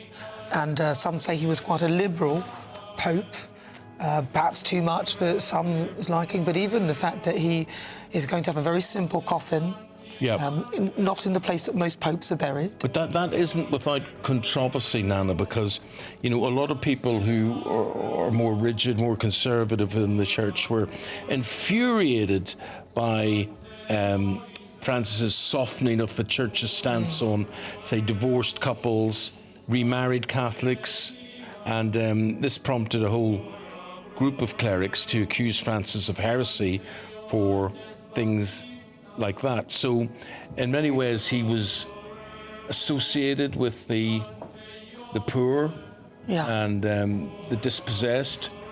And I mean, even the way he's in his coffin there, I believe he's barefooted, or he's wearing very simple sandals as opposed to the red velvet shoes that a pope would wear in a coffin at that time. So these pictures coming to you live now from Rome. Well, of course, the whole actual event, the UK start time is 9 o'clock, so we'll get to bring you that live as well. Joining us in the studio, Claire Muldoon and also Norman Baker. Of course, the thing about Claire is a very devout and prominent Roman Catholic, but you would have had your differences with this man. You weren't totally sure, but the church gathers round its own on a day like this. Well, it does. But, you know, whilst everyone is, you know, obviously praying for the repose of the soul of Pope Francis, we must also pray for the cardinals that are about to sit in conclave at the moment, of which there are just over 250 of them, but only 120 eligible to actually mark up and make their vote for the new Pope. Now, contrary to some reports in the mainstream media at the moment, there isn't a short list of popes. There isn't a short list of men that can take on this role.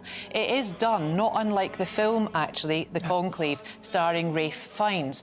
What we will see is the 120 cardinals locked into the Sistine Chapel. Now, locked in, meaning that they will have to give up their mobile phones, they won't have any contact with the outside world, and they will then vote for whoever they think would make the best next leader, make the next best St. Peter, make the next best head of the Catholic Church. Bear in mind as well that the Catholic Church is uniform and all across the world. It is one of the only churches that has one head of which to get their doctrinal knowledge and their faith from. And it's a very, very important issue. The doctrine of the Catholic Church has been in situ for years and years and years. And what Pope Francis had tried to do, I think, was actually make it more modern almost. And I don't think that is necessarily a thing you can do to something that's been so tried and tested since the death of Christ in 33 AD. And we've just celebrated Easter as well. It's a beautiful feast. And also, I don't think it's lost on us Catholics that the Pope actually died the day after we perceive Christ to have been risen from the dead after being crucified on Good Friday, to lay inside the tomb and then rise from the dead on Easter Sunday. Pope Francis, as you've already said, Eamonn, actually gave his last and final address to the faithful at St. Peter's in a beautifully presented speech, which was very humble because he was a very humble man, which is the way it should be. He surrounds himself with a lot of very powerful and very influential cardinals, and we have to hope and trust in God and pray that they make the right decisions going forward, the right decisions for Catholics, but also the right decisions for society going forward.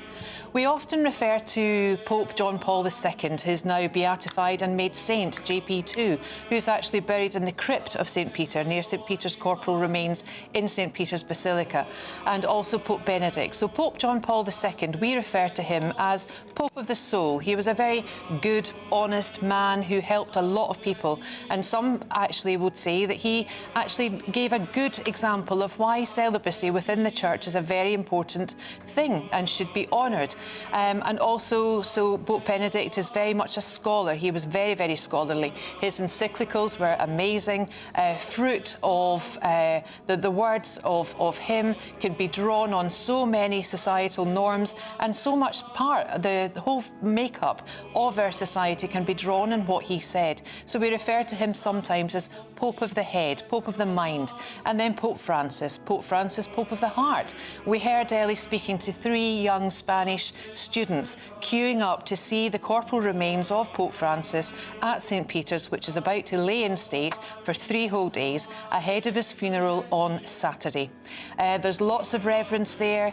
There's lots of soulful people making lots of prayer. We'll see heads of state. In fact, Prince William will go in place of our head of state, King Charles, to the funeral, which will be held, as I said, on Saturday. Yeah. Norman Baker, ex-politician and political analyst now joins us as well. And does this have any impact on you? You're non-Catholic watching this, Norman. Yes. Well, I mean, it's a major event for the world, no doubt about that. And what these major events do provide the opportunity for, which isn't a very religious thing, but world leaders all come together and they can have discussions about a whole range of matters privately without the media being aware of what they're talking about. So it's an opportunity for different heads of state to talk to each other. And that's a very valuable opportunity. Mm-hmm. So one of those opportunities will be President Trump and Prime Minister Starmer? Precisely. I mean, we don't know they're going to talk to each other, but they may well do. Anybody who's anybody will be there for that. So, I mean, I presume that, for example, Mark Carney from Canada might be there. Yeah. So a whole range of people will be there. I don't know think whether... they're going to need a lot of holy water in the Basilica of St. Peter's when all of these people turn up to pay their respects, actually, they may well do. With you. They may well do. I mean, I don't know whether we're going to see, presumably we're not going to see people from Russia or China there, I don't know. There is obviously a Catholic churches are not clear in China. There are loads of Catholic churches in China. In fact, one of the criticisms laid at the feet of Pope Francis was the fact he seemed to give a lot back to the communist state of China.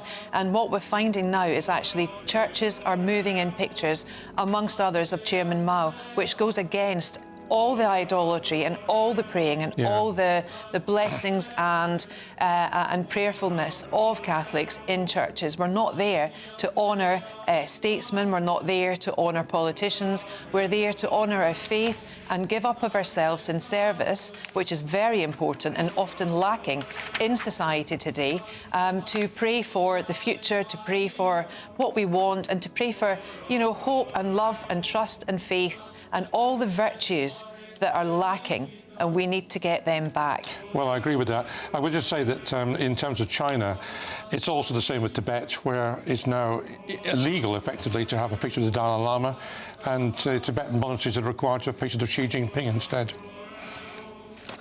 So there was lots of criticisms and controversy surrounding Pope Francis. One of them was he was called the woke Pope, and this is to do with his when the synod was introduced, he actually said, or began discussions on the possibility of female clergy. And anyone that knows the doctrine of the Catholic Church will know that that's an absolute anathema and it will never, ever happen. But because of the and gay marriage blessings as well, and there was a lot to do with divorced and separated Catholics receiving the Eucharist, which we believe is the body and blood of Christ at communion. But none of these actual thoughts or processes or matters actually came to fruition. All he did do was stamp out the Latin Mass, the traditional Latin Mass rite, which is a shame because it gives so much ceremony and so much thought, and it was very beautiful to witness the Latin Mass. And of course it was stopped at the Second Vatican Council, and Pope Francis was very much in favour of, you know, trying to remove himself sometimes from tradition. We've also got the child sex abuse scandal, which has, you know, been inherent in the Catholic Church, especially in this country and in America. These abhorrent crimes from evil men against children, mostly boys. In the first few years of his papacy, as wave after wave of scandal engulfed the Church, Francis was accused of survivors failing to understand the scale of the crisis and the urgent need to proactively root out abuse and its cover-ups. And one particular cleric comes to mind, and that of Rupnik, who was alleged to have raped nuns. In 2019, Francis summoned his bishops from around the world to Rome to discuss the crisis, and he then later issued an edict requiring priests and nuns to report sexual abuse and its cover-up to the church authorities, guaranteeing protection for whistleblowers. Like every other institution, like the NHS, mention the word whistleblower, and people don't often have the confidence in the reporting of those scandals, which is, I'm afraid, wrong on all routes. Sexuality, Francis spoke with compassion on issues of sexuality, and famously responding to, "Who am I to judge?" And he's right. Absolutely right about that. OK, well, so Norman was mentioning the political people who will be rubbing shoulders there, and I think our own King and Queen must regard themselves as very lucky and very blessed to have met with Pope just last weekend. And of course, when they were originally going to go over there, it was all arranged, and then it looked like he wasn't going to be able to meet them, the Pope, because of his health. And then the meeting which took place was actually something of a surprise that the Pope regarded himself as well enough to meet King Charles. The other thing which is worth perhaps saying from a political point of view is that one of the last people he met was J.D. Vance. And I think he was not backward in coming forward, if we put it that way, about his views on what was happening in Gaza in particular and the American response to the situation in the Middle East.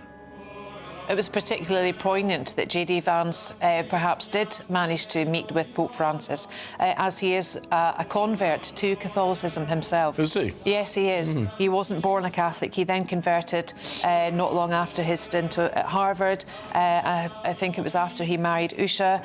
And, you know, often we find that those of us that aren't cradle Catholics actually have more verve for their faith. Except perhaps not Tony Blair. He's not converted yet. He did convert, didn't he, after being Prime Minister? Well, King Charles and Queen Camilla will not be in attendance, but Prince William will attend on behalf of them. And other royal guests include King Philippe and Queen Letizia of Spain. Philippe calling the 88-year-old pontiff an enormous ethical beacon of our world and of our time. And just a word on the funeral. There we see the coffin tilted lying on the floor there of the church. Now, and traditional funerals have involved 3 coffins, and one of cypress wood, one of lead, one of elm. And they were placed one inside the other before the body was placed inside and then buried underneath St. Peter's. But Francis has shunned this. He shunned these rituals when he approved the simplified rules in April last year. But people will still be able to see his body in the basilica, but his remains will be placed in one simple wooden coffin lined with zinc and will not be raised on a platform. He's the first pope in a century to be buried outside the Vatican. In fact, he's going 4 miles away to St. Mary Maggiore, which is a specific church that he actually went to pray to Our Lady after his 38-day stay in hospital. So it's a very, very beautiful place, a very peaceful place, and a very unbelievably wonderful place for him to be buried, as he has an enormous love he did have of Our Lady, and that is why he wanted to be buried there. But interestingly, just one other fun fact, well, it's not a fun fact, but when us mere mortals are buried or have a requiem mass, it will be the exact same mass with the exact same rite for a pope, as well as it is for everyone else getting buried in the Catholic Church. But the only difference being the coffin is laid with the head to the tabernacle facing, so that means the Pope will be facing his congregation. Otherwise, when we get buried, our head faces the altar. So it's a ritual and it's a tradition that's only reserved for clergy. I think one of the reasons why there's such an outpouring of love almost for the Pope from across the world is because he was seen as a man of compassion and a man who spoke for the poor, and that's perhaps in contrast with some of the world leaders we have at the moment, who are pretty harsh and pretty unforgiving in terms of how they behave themselves. And there is a stark contrast there between, say, Putin and Xi Jinping on one side and the Pope on the other. Well, you would hope that was the case, Norman, because I don't think there's many other popes that wouldn't have had the same level of humility or service or sacrifice or generosity of spirit, as that you would hope that would be a prerequisite for that. But the contrast is stronger now, because I think some of the world leaders are... I mean, for example, Putin is far harsher than, say, Gorbachev was. Mm-hmm. It strikes me as amazing that Monday morning this man was alive, and here we are Wednesday morning, 2 days later, and we've got this gathering here, that gathering of cardinals already there, and everybody's singing perfectly and So what we see here as well is the Paschal candle, and the Paschal candle is a brand new candle that's blessed and lit for the first time every single Easter. So this will be the first, and is presided over every single funeral in the Catholic Church universally. So this Paschal candle, even more symbolic given the fact it was lit for the new Easter season before Pentecost in May, when the Holy Spirit comes and gives the first confirmation and all the services and gifts that the Holy Spirit would bring, and yet that candle will burn solitary beside the coffin of Pope Francis on his funeral on Saturday. So of course, we will just let you listen. We'll just take a moment of reflection and let you listen to the choral singing and the prayers that are being said there at the moment.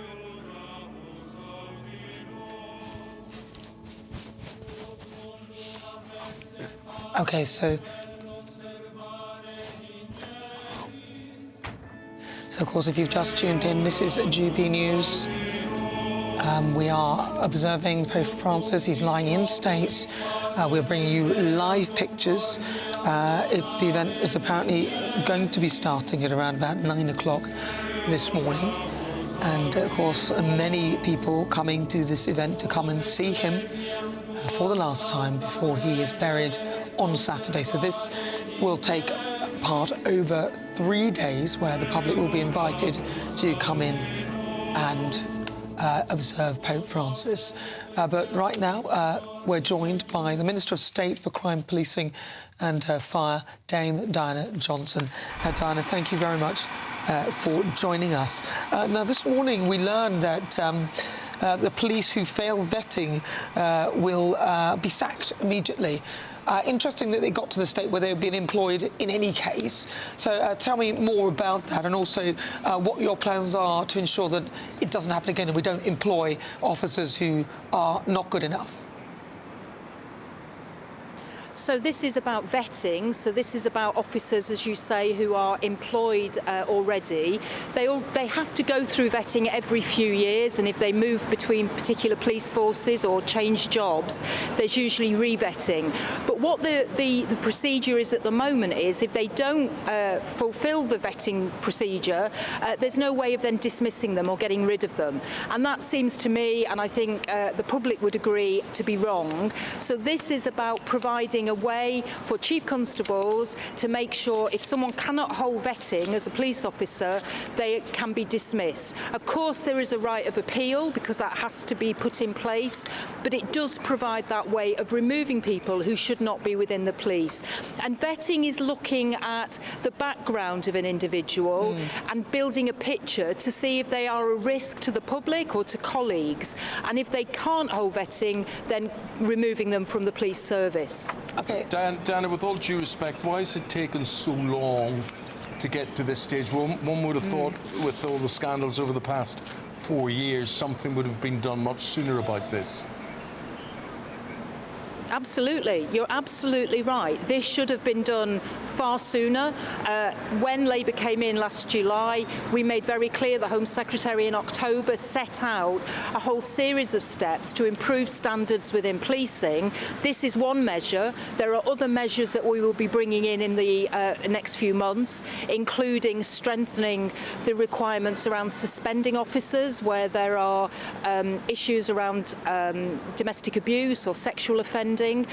Treating those officers who are found guilty of certain offences as treating that as gross misconduct, and a presumption that they would be dismissed from policing. So there's a whole range of things that we want to do to improve standards. But you're absolutely right, this should have been done a long time ago. General, because he's been campaigning for full transparency of all those who commit crime, with details of nationality, visa status and asylum status. I think, however, it's come to you and these plans have been watered down now. Where does the Labour government stand with this?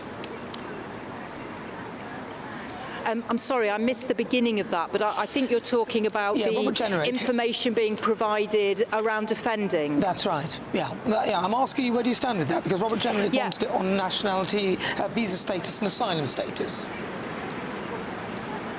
So later in the year, that information will be made available. I don't have the full details, but I think it's really important that there is transparency, because there's a lot of misinformation about in relation to offending. So the Home Secretary has made it clear that we want to provide that transparency and that information. So when these issues are debated, we can actually look at the facts of the case and look at the statistics. So that information will be forthcoming. So you will be providing the nationality, visa status and asylum status of people who commit crimes. You're saying it...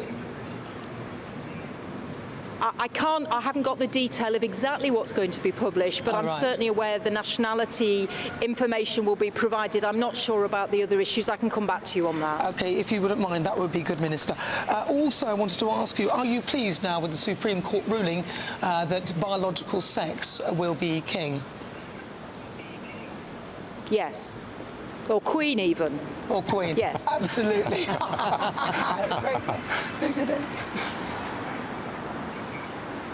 It took the Prime Minister a long time to make any comment on this, I suppose, Diana. Could he have helped things by speaking sooner on this, making a pronouncement sooner as to what the court ruled? Well, I think the Supreme Court decision was really welcomed by so many people and provides that clarity that's been missing for far too long. So I'm pleased that the Prime Minister has said that that is the law of the land, and that now has to be used in terms of the procedures we have in place in terms of public service provision. I think that's really important. And as the policing minister, I'm very keen now to work with policing as they set out their guidance about how this will work in terms of things like strip searching. OK. Dame Diana Johnson, we've got to leave it there. You are the Minister of State for Crime, Policing and Fire. Thank you. As you can appreciate, very busy day today, and we're crossing back to Rome, obviously, and seeing the line and state there of the Holy Father, the Pope. If you want to keep up to date with the latest on what is happening, Pope Francis line and state, you can scan the QR code on your screen right now, or you can head to GB News 2, GBN2 on YouTube.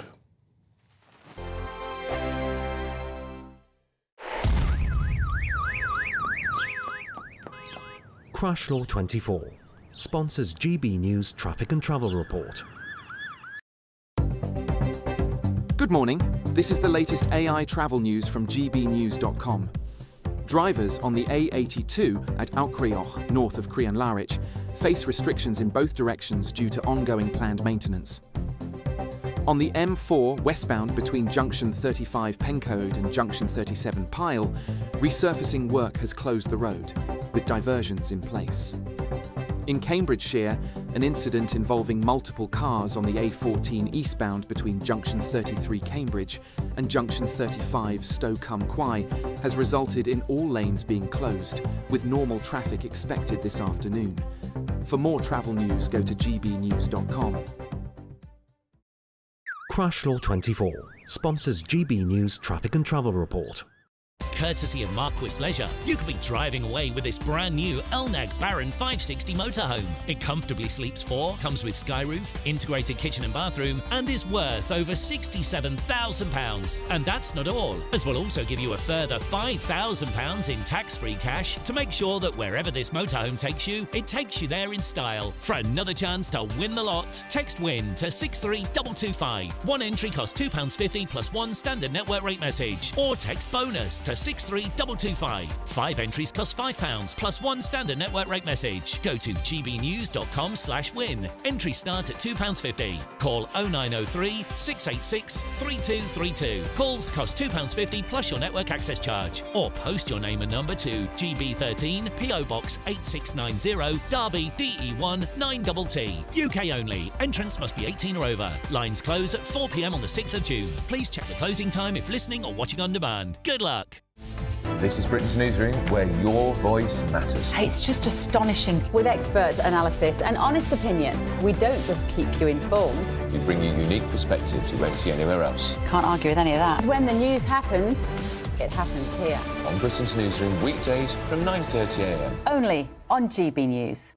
We're proud to be GB News, the People's Channel, and as you know, we always love to hear your views. Now, there's a new way of getting in touch with us at gbnews.com/yoursay. By commenting, you can be part of a live conversation and join our GB News community. You can even talk to me, Bev Turner, or any of the members of the GB News family. If you want your news to be straight talking, This is a nightmare for the Conservatives again. down to earth, It's not just Nottingham where this is happening, is it? and most importantly, honest, Hard-working, middle-class taxpayers, they'll get the book thrown at them. then catch me, Martin Daubney, Monday to Friday, 3 till 6 p.m. on GB News, Britain's news channel.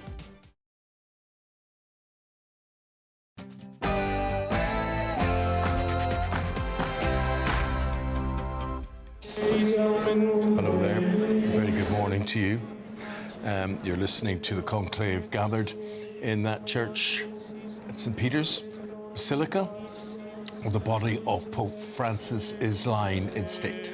GB News is live from the Vatican. Thousands of pilgrims are arriving to pay their respects to Pope Francis. I can confirm that Prince William will attend on behalf of the King. He will join the Prime Minister, the President of the United States, and a slew of world leaders. Also, of course, today is St George's Day, so happy St George's Day to everyone watching GB News. Our reporters are out and about as Christians celebrate across England. Excitement building here in Gravesham in Kent for St George's Day celebrations. But, of course, it wouldn't be a nod to English identity without a good splashing of rain, would it now? And here in Nottingham, this 60-foot flag of St George flies high on the city's council house as celebrations start around the country. I welcome the court's decision and ruling. I think it's very important that we've now got real clarity. Well, that's what the Prime Minister now thinks about the Supreme Court ruling last Friday that a woman is a biological female. With Prime Minister questions returning today, Kemi Badenoch will reignite calls for Sir Keir to apologise. In 2021, the Prime Minister said it is not right to say only women have a cervix. In 2022, he said it is the law that trans women are women. In 2023, he said, and I quote, 99% of women don't have a penis. So from today, police officers will automatically get the sack if they fail background checks. But why is this only happening now? The Home Office has been forced to reveal migrant crime numbers, but is this data all that it seems? Here's what Robert Jenrick had to say. It was not going to shine a light on that, then it's going to be woefully inadequate. Some are born great and some achieve greatness. William Shakespeare wrote those words, and they certainly apply to the world's most famous bard, whose birthday it is today. Well, we had some blustery wet weather pushing through overnight. A lot of that is now clearing away, but we do have a scattering of showers following in behind. I'll have the details coming up. 2 minutes past 9, a very good morning to you. Welcome to the programme. I'm Eamonn Holmes. And I'm Nana Aquia, and this is GB News Breakfast.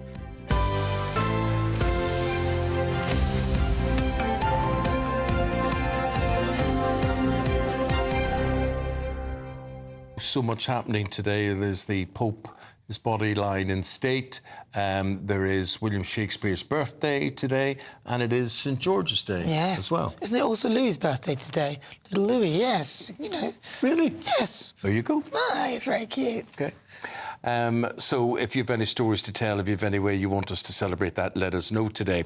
Now, despite never setting foot in England, St George became a national symbol in the 1300s. King Edward III named him as a patron of the Order of the Garter, which still exists today. It does indeed. He was famed for slaying a dragon and standing up to oppression.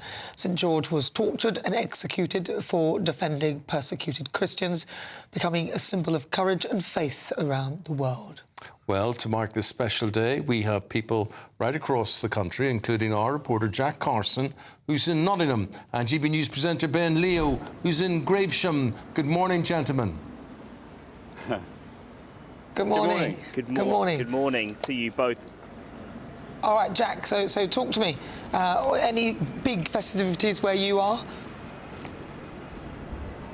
Well, here in Nottingham, there traditionally has been a St George's Day parade, but really since the end of the pandemic, rising costs of putting on a parade and planning meant that for the last kind of couple of years, there hasn't been such a parade. But the Royal Society of St George, who will hopefully be joining a little bit later on today, who are holding a bit of a St George's Day party in the city, they're hoping that they can raise funds to bring this parade back. But it's just those costs and the time of planning. They're all volunteers. That means there's not really any specifically huge events today here in Nottingham City Centre. But what the council do every year, proudly, as you can see behind me, this 60-foot wide cross of St George spans the council house. It's 60 feet wide, 26 feet tall. It was put up in the last week to celebrate St George, and a lot of people that we've spoken to this morning really proud that as people that live in Nottingham, work around Nottingham, that they can come in today and see this flag flying high on the council building. And that flag really dating back to, we believe, around the 10th century, when those soldiers in the Crusades would wear the flag, the cross of St George, because they believed it would help protect them in battle as well. And it was then, as years and centuries went on, it was adopted more until eventually in 1552, we believe, it was all the other saint flags were banned apart from the St George's banner, and that was allowed then, and very much becoming such a symbol of England and such a symbol of our culture at the same time. And a lot of people we've spoken to today, not necessarily doing anything specifically for St George's Day today, but still wanting to use today as a chance to talk about English history, to talk about English culture and everything that we should be proud of to be English. And interestingly, asking people, as I have been this morning, talking about whether actually, if today was a national holiday, there are national holidays for the likes of St Patrick's Day in Northern Ireland, for St David, for St Andrew's Day in Scotland, and if people actually telling me today that if St George's Day was a national holiday, then they might be inclined to do a bit more, but otherwise they are going to work or college or school as normal, and they are not necessarily doing so much. Now, around the country there are events which have been held, particularly over the Easter weekend, with children off for the Easter holidays. So there have been St George's Day events with people and dragons being slain and all that fun and excitement. But here on St George's Day in Nottingham, this cross of St George flies high on the building behind me. Thank you, Jack Carson. It's good to see people celebrating. Ben Leo, where are you in the world? And talk to us about what they're doing there. The world. Good morning to you both. Yes, as I said in the top of the show, it wouldn't be a celebration of English identity without a good dollop of rain, would it? But that's not going to dampen spirits here in Gravesham in Kent, where there's a St George's Day parade. I'm joined now by event organiser, Deputy Lieutenant Govinda Sanda, MBE. Govinda, good morning to you.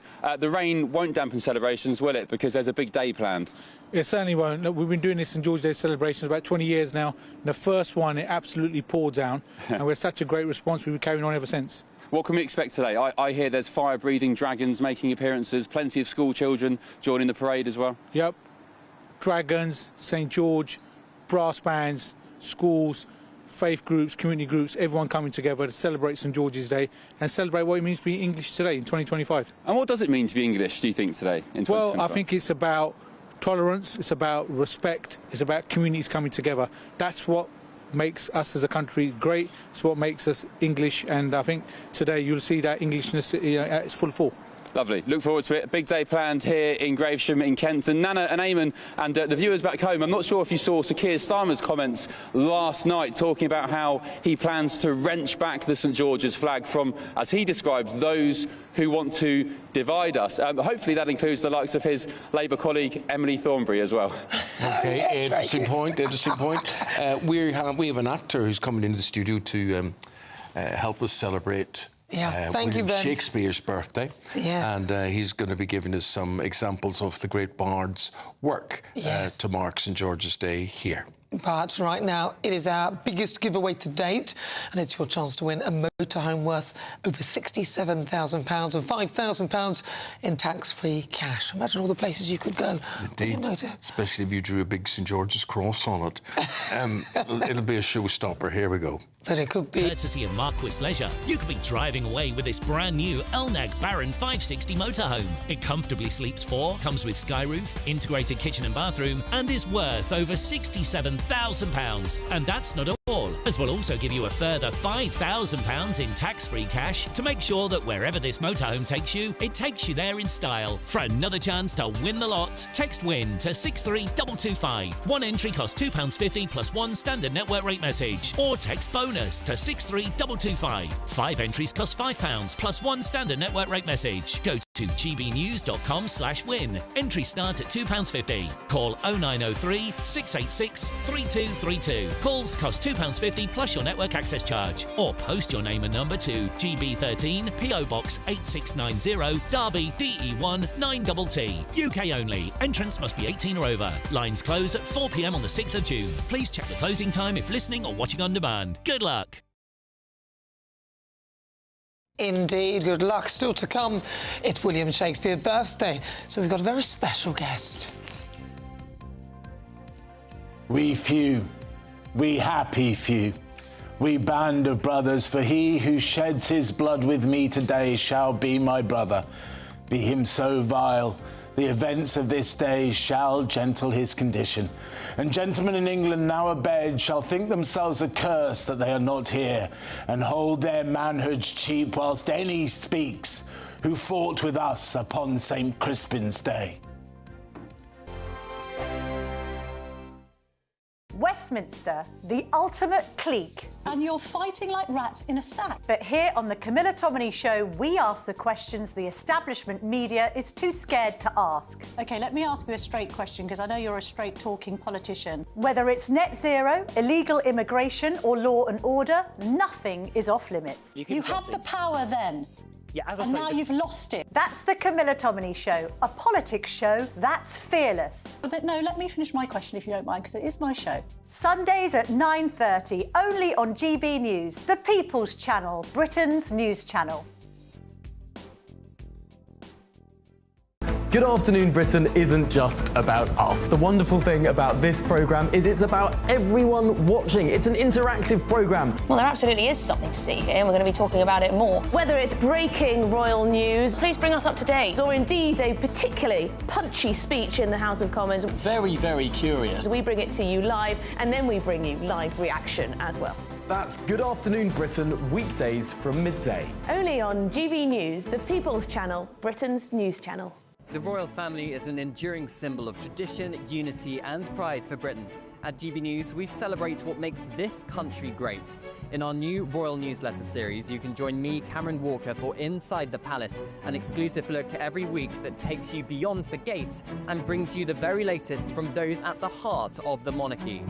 Never miss a royal moment again. Sign up now. Go to gbnews.com/royal newsletter and get the latest straight to your inbox. In the GB Newsroom, we bring you the news as it happens. With our team of dedicated journalists across the UK, we're ready to keep you up to date with what's happening every half an hour, every single day. Bulletins here on GB News, the People's Channel, Britain's news channel.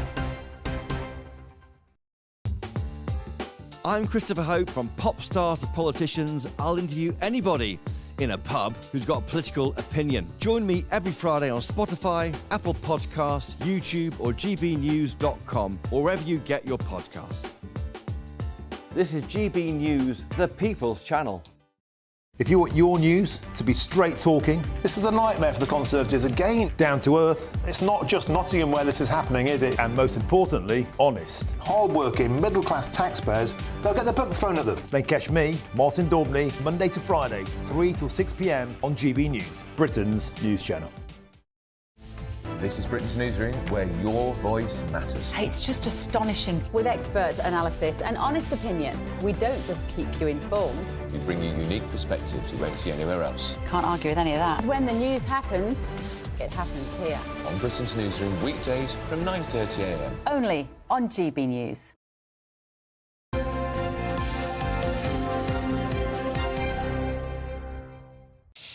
Just to say, if you want to keep up to date with the latest on the line of state of Pope Francis, you can scan the QR code on your screen right now. You can head to GBN2 on YouTube. Right, just fast approaching 14 minutes after 9 o'clock. And today marks William Shakespeare's birthday. And to celebrate it, we're joined in the studio by actor David Whitney. And David. your dulcet tones, David. Very, Yes. very nice to hear you before the break there. Why is the man, the bard, William Shakespeare, so quintessentially English? Why is he important to England? I mean, he was born here, but I don't think the fact that he is, that's a coincidence. The human condition is what makes him great. We're just lucky enough that he was born on our sceptred isle, to use his terms. I think the reason why we keep on going back to him is he is universal. When Henry V wrestles with the role of a leader, anybody who's led anything from a school football team to a country knows that paranoia. The reason why we always come back to Hamlet is we've all questioned the point of our existence, and he is English, but it's not the fact that he is English that is important. Well, no, he was one of the things that made the English language so prolific around the world. Definitely. But OK, then here we go. I've got a few. See if you can work out the play. If music be the food of love, give me excess of it. Yes. Inviting the appetite may sicken and so die. No, it's 12th night. Very good. All right, let's try another It's one. fascinating. You actually don't think you know things, and then things pop up in your head. I've got another one. This was the greatest Roman of them all. All the others, save only he did that. They didn't envy of great Julius Caesar. Julius Caesar. Once more into the breach, dear friends, once more, or fill up our walls with our English dead. Henry V. Oh! OK, this is an easy one. Romeo, Romeo, where art thou, Romeo? Titus Andronicus. But do you know there is a difference between us saying this and him saying this? Of course. His voice is beautiful. The lilts, just the way you bring it to life. It's a pleasure to be in your company.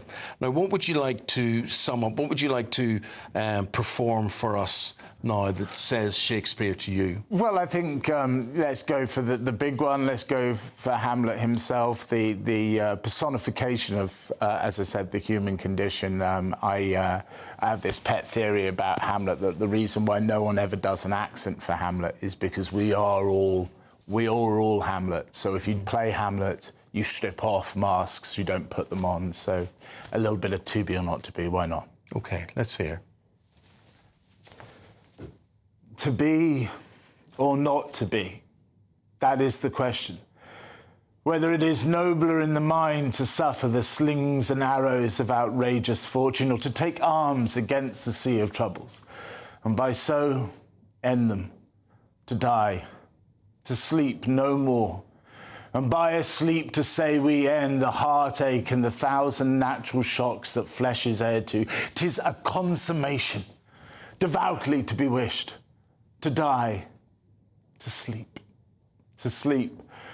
perchance to dream. Aye, there's the rub. For in that sleep of death, what dreams may come when we have shuffled off this mortal coil? It must give us pause. That was lovely. That's lovely, isn't it? Yeah. You see, this is the thing. They were saying that they wanted to take Shakespeare out of the curriculum and use more modern-day kind of heroes, as it were. What are your thoughts on that? Well, I think it would be very sad to turn our back on our greatest poet for political reasons. There's a reason why we keep on going back to him, because of his greatness. There are also other amazing poets, and we should give them... Yeah. There are great poets of the Elizabethan age, but, you know, we don't talk about Thomas Harewood. I think that's a shame. I think Thomas Harewood was great, but he's not as great as Shakespeare. I don't know about Thomas Harewood because I don't see him performed. Yes. I've just seen you performing, and it's amazing how you bring the character to life. My biggest fear, what this would do to me, is fill me with dread that I would forget the words. Right. How do you learn them?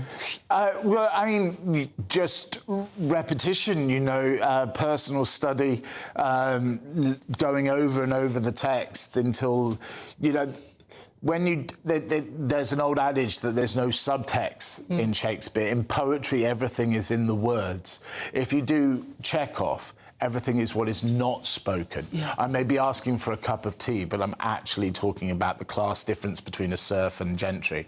Whereas in Hamlet, or in all of Shakespeare, everything is it's there. So the more you read it, the more you look at the structure, the poetry, the beat and the rhythm of it. It's early, it's colloquialism, you know, why do people gravitate towards rappers or something? Because the rhythm and the power of the spoken word done with passion is invigorating. I learnt mine on a dictaphone at school, at boarding school, and what I did was everyone had a different accent. So it was like, Julius Caesar. So I gave them all different accents. So it was Brutus. Is this where the noble of them all? I did all different accents. And I had to write down the key of each accent. I had someone like that, you know, Brutus speaking like that. I used to listen to it and learn it that way. But you could put Julius Caesar in an argument on, you know, people that work in the docks in Newcastle, and the leadership battles, the power struggles would still be truthful because, as I say, it's the existence of being human that's truthful and poetic. Yeah. Would you like to leave us with anything? I'm putting you on the spot here, but is there anything you'd like to say? This is the Bard's birthday, and thank you for being here today. And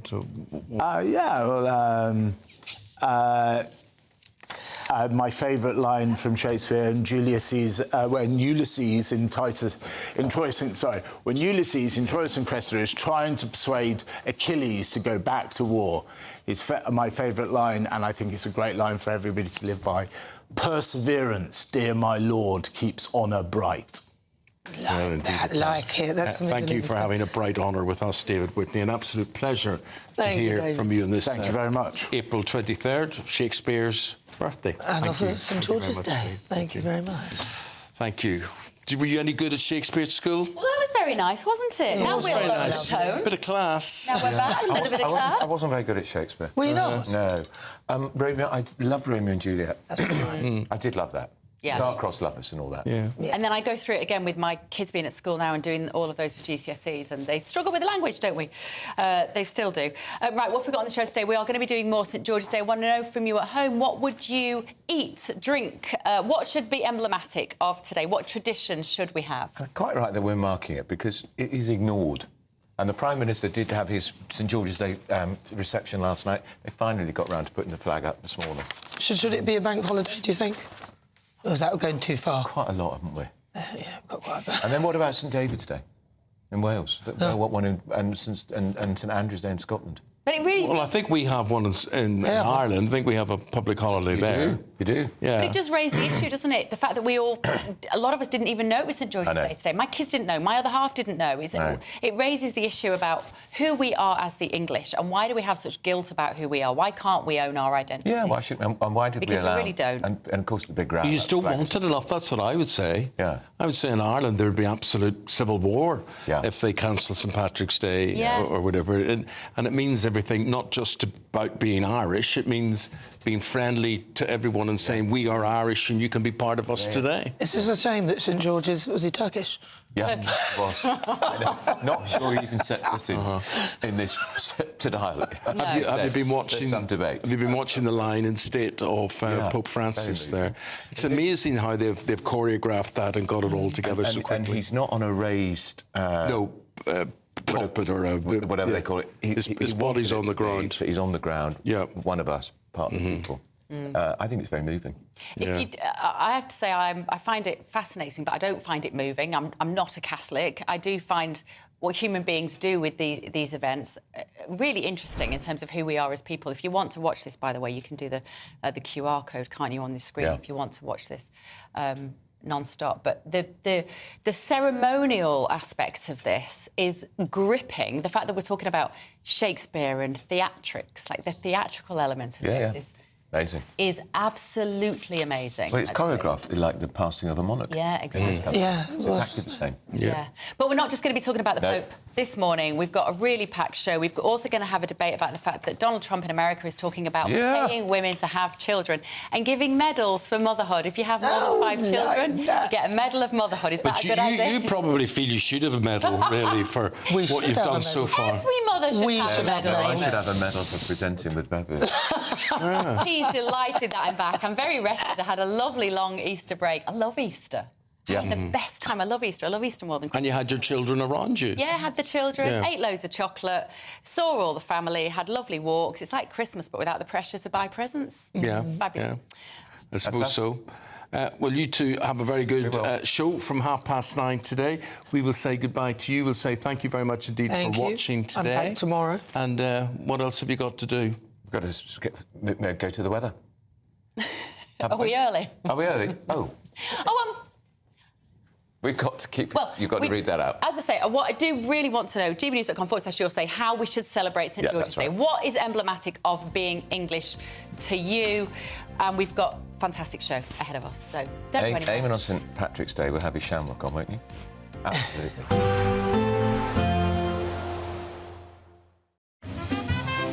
Heavy showers first thing will be followed by a warm, cosy day.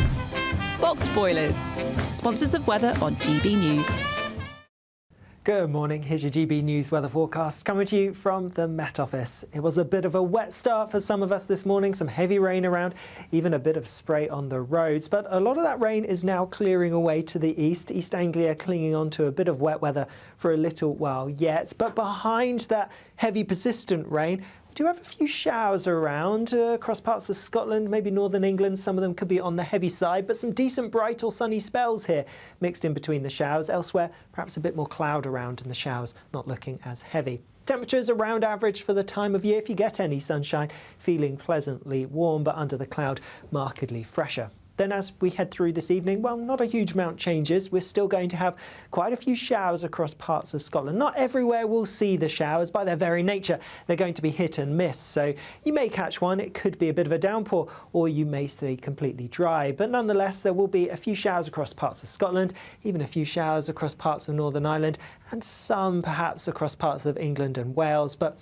here, I'm not expecting them to be as heavy as we go through this evening, and we should start to see most of the showers dying out overnight. We have a bit of a ridge of high pressure building, so that's going to quieten things down. There will be some cloud towards eastern parts and perhaps a few spots of rain, but for many it's going to be largely dry, clearer skies towards the west, and with that ridge quietening things down, we are going to see our temperatures taking a bit of a dip, a bit of a fresh, chilly night for some of us. I'm not expecting a frost, but it could just be a bit cool first thing tomorrow. Then otherwise, as we go through tomorrow, a mostly fine day. There will still be a few bits of rain towards the far east, and there's some wet weather pushing in from the west later on across Northern Ireland. But for most, it's going to stay mostly fine. The best chance of sunshine, though, will be across western parts of Scotland and perhaps into Wales and southwest England maybe too. Temperatures similar today, so we're looking at mid to possibly high teens in some places. See you later. There will be a light breeze in the morning, leading to a warm front. Boxed heat pumps, sponsors of weather on GB News.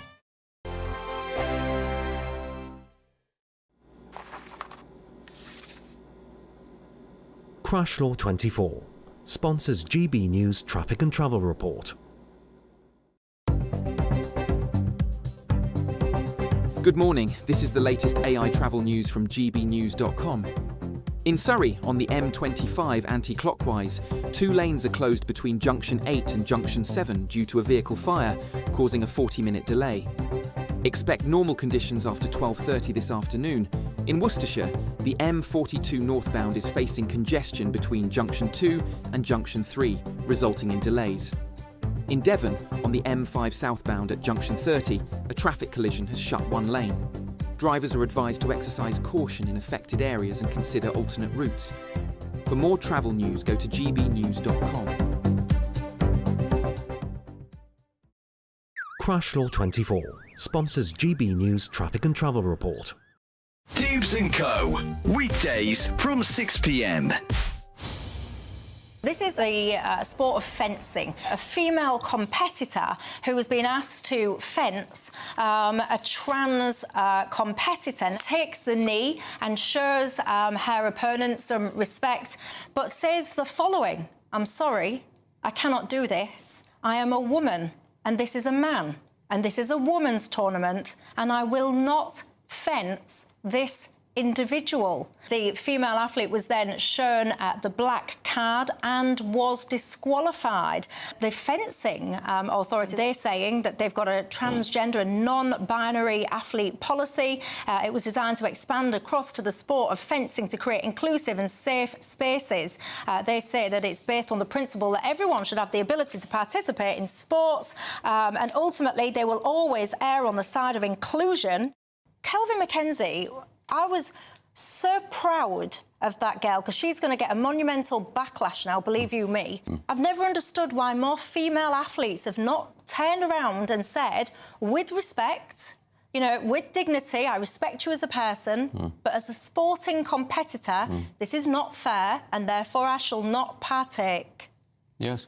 Well, she's brave. She's also brave because the trans lobby is enormously powerful and vile. The thing I couldn't understand about it is why the fencing authorities who run that sport haven't acted in the same way as the athletic authorities have it done in this country. They basically said we're not going to run trans people against whichever sex that they want to be in because they dominate it. They dominate it through their power. And imagine what would happen in women's rugby, for instance. Just think about that. GB News, the People's Channel.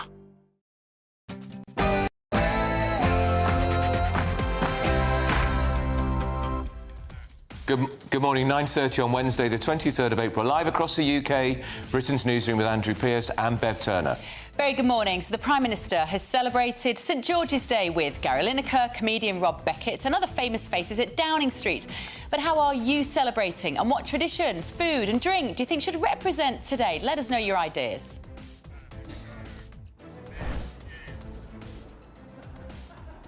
Good morning to you. Excitement building here in Gravesham in Kent for massive St George's Day celebrations. They're setting up behind me, and of course it wouldn't be a nod of English identity without a good splattering of rain, would it?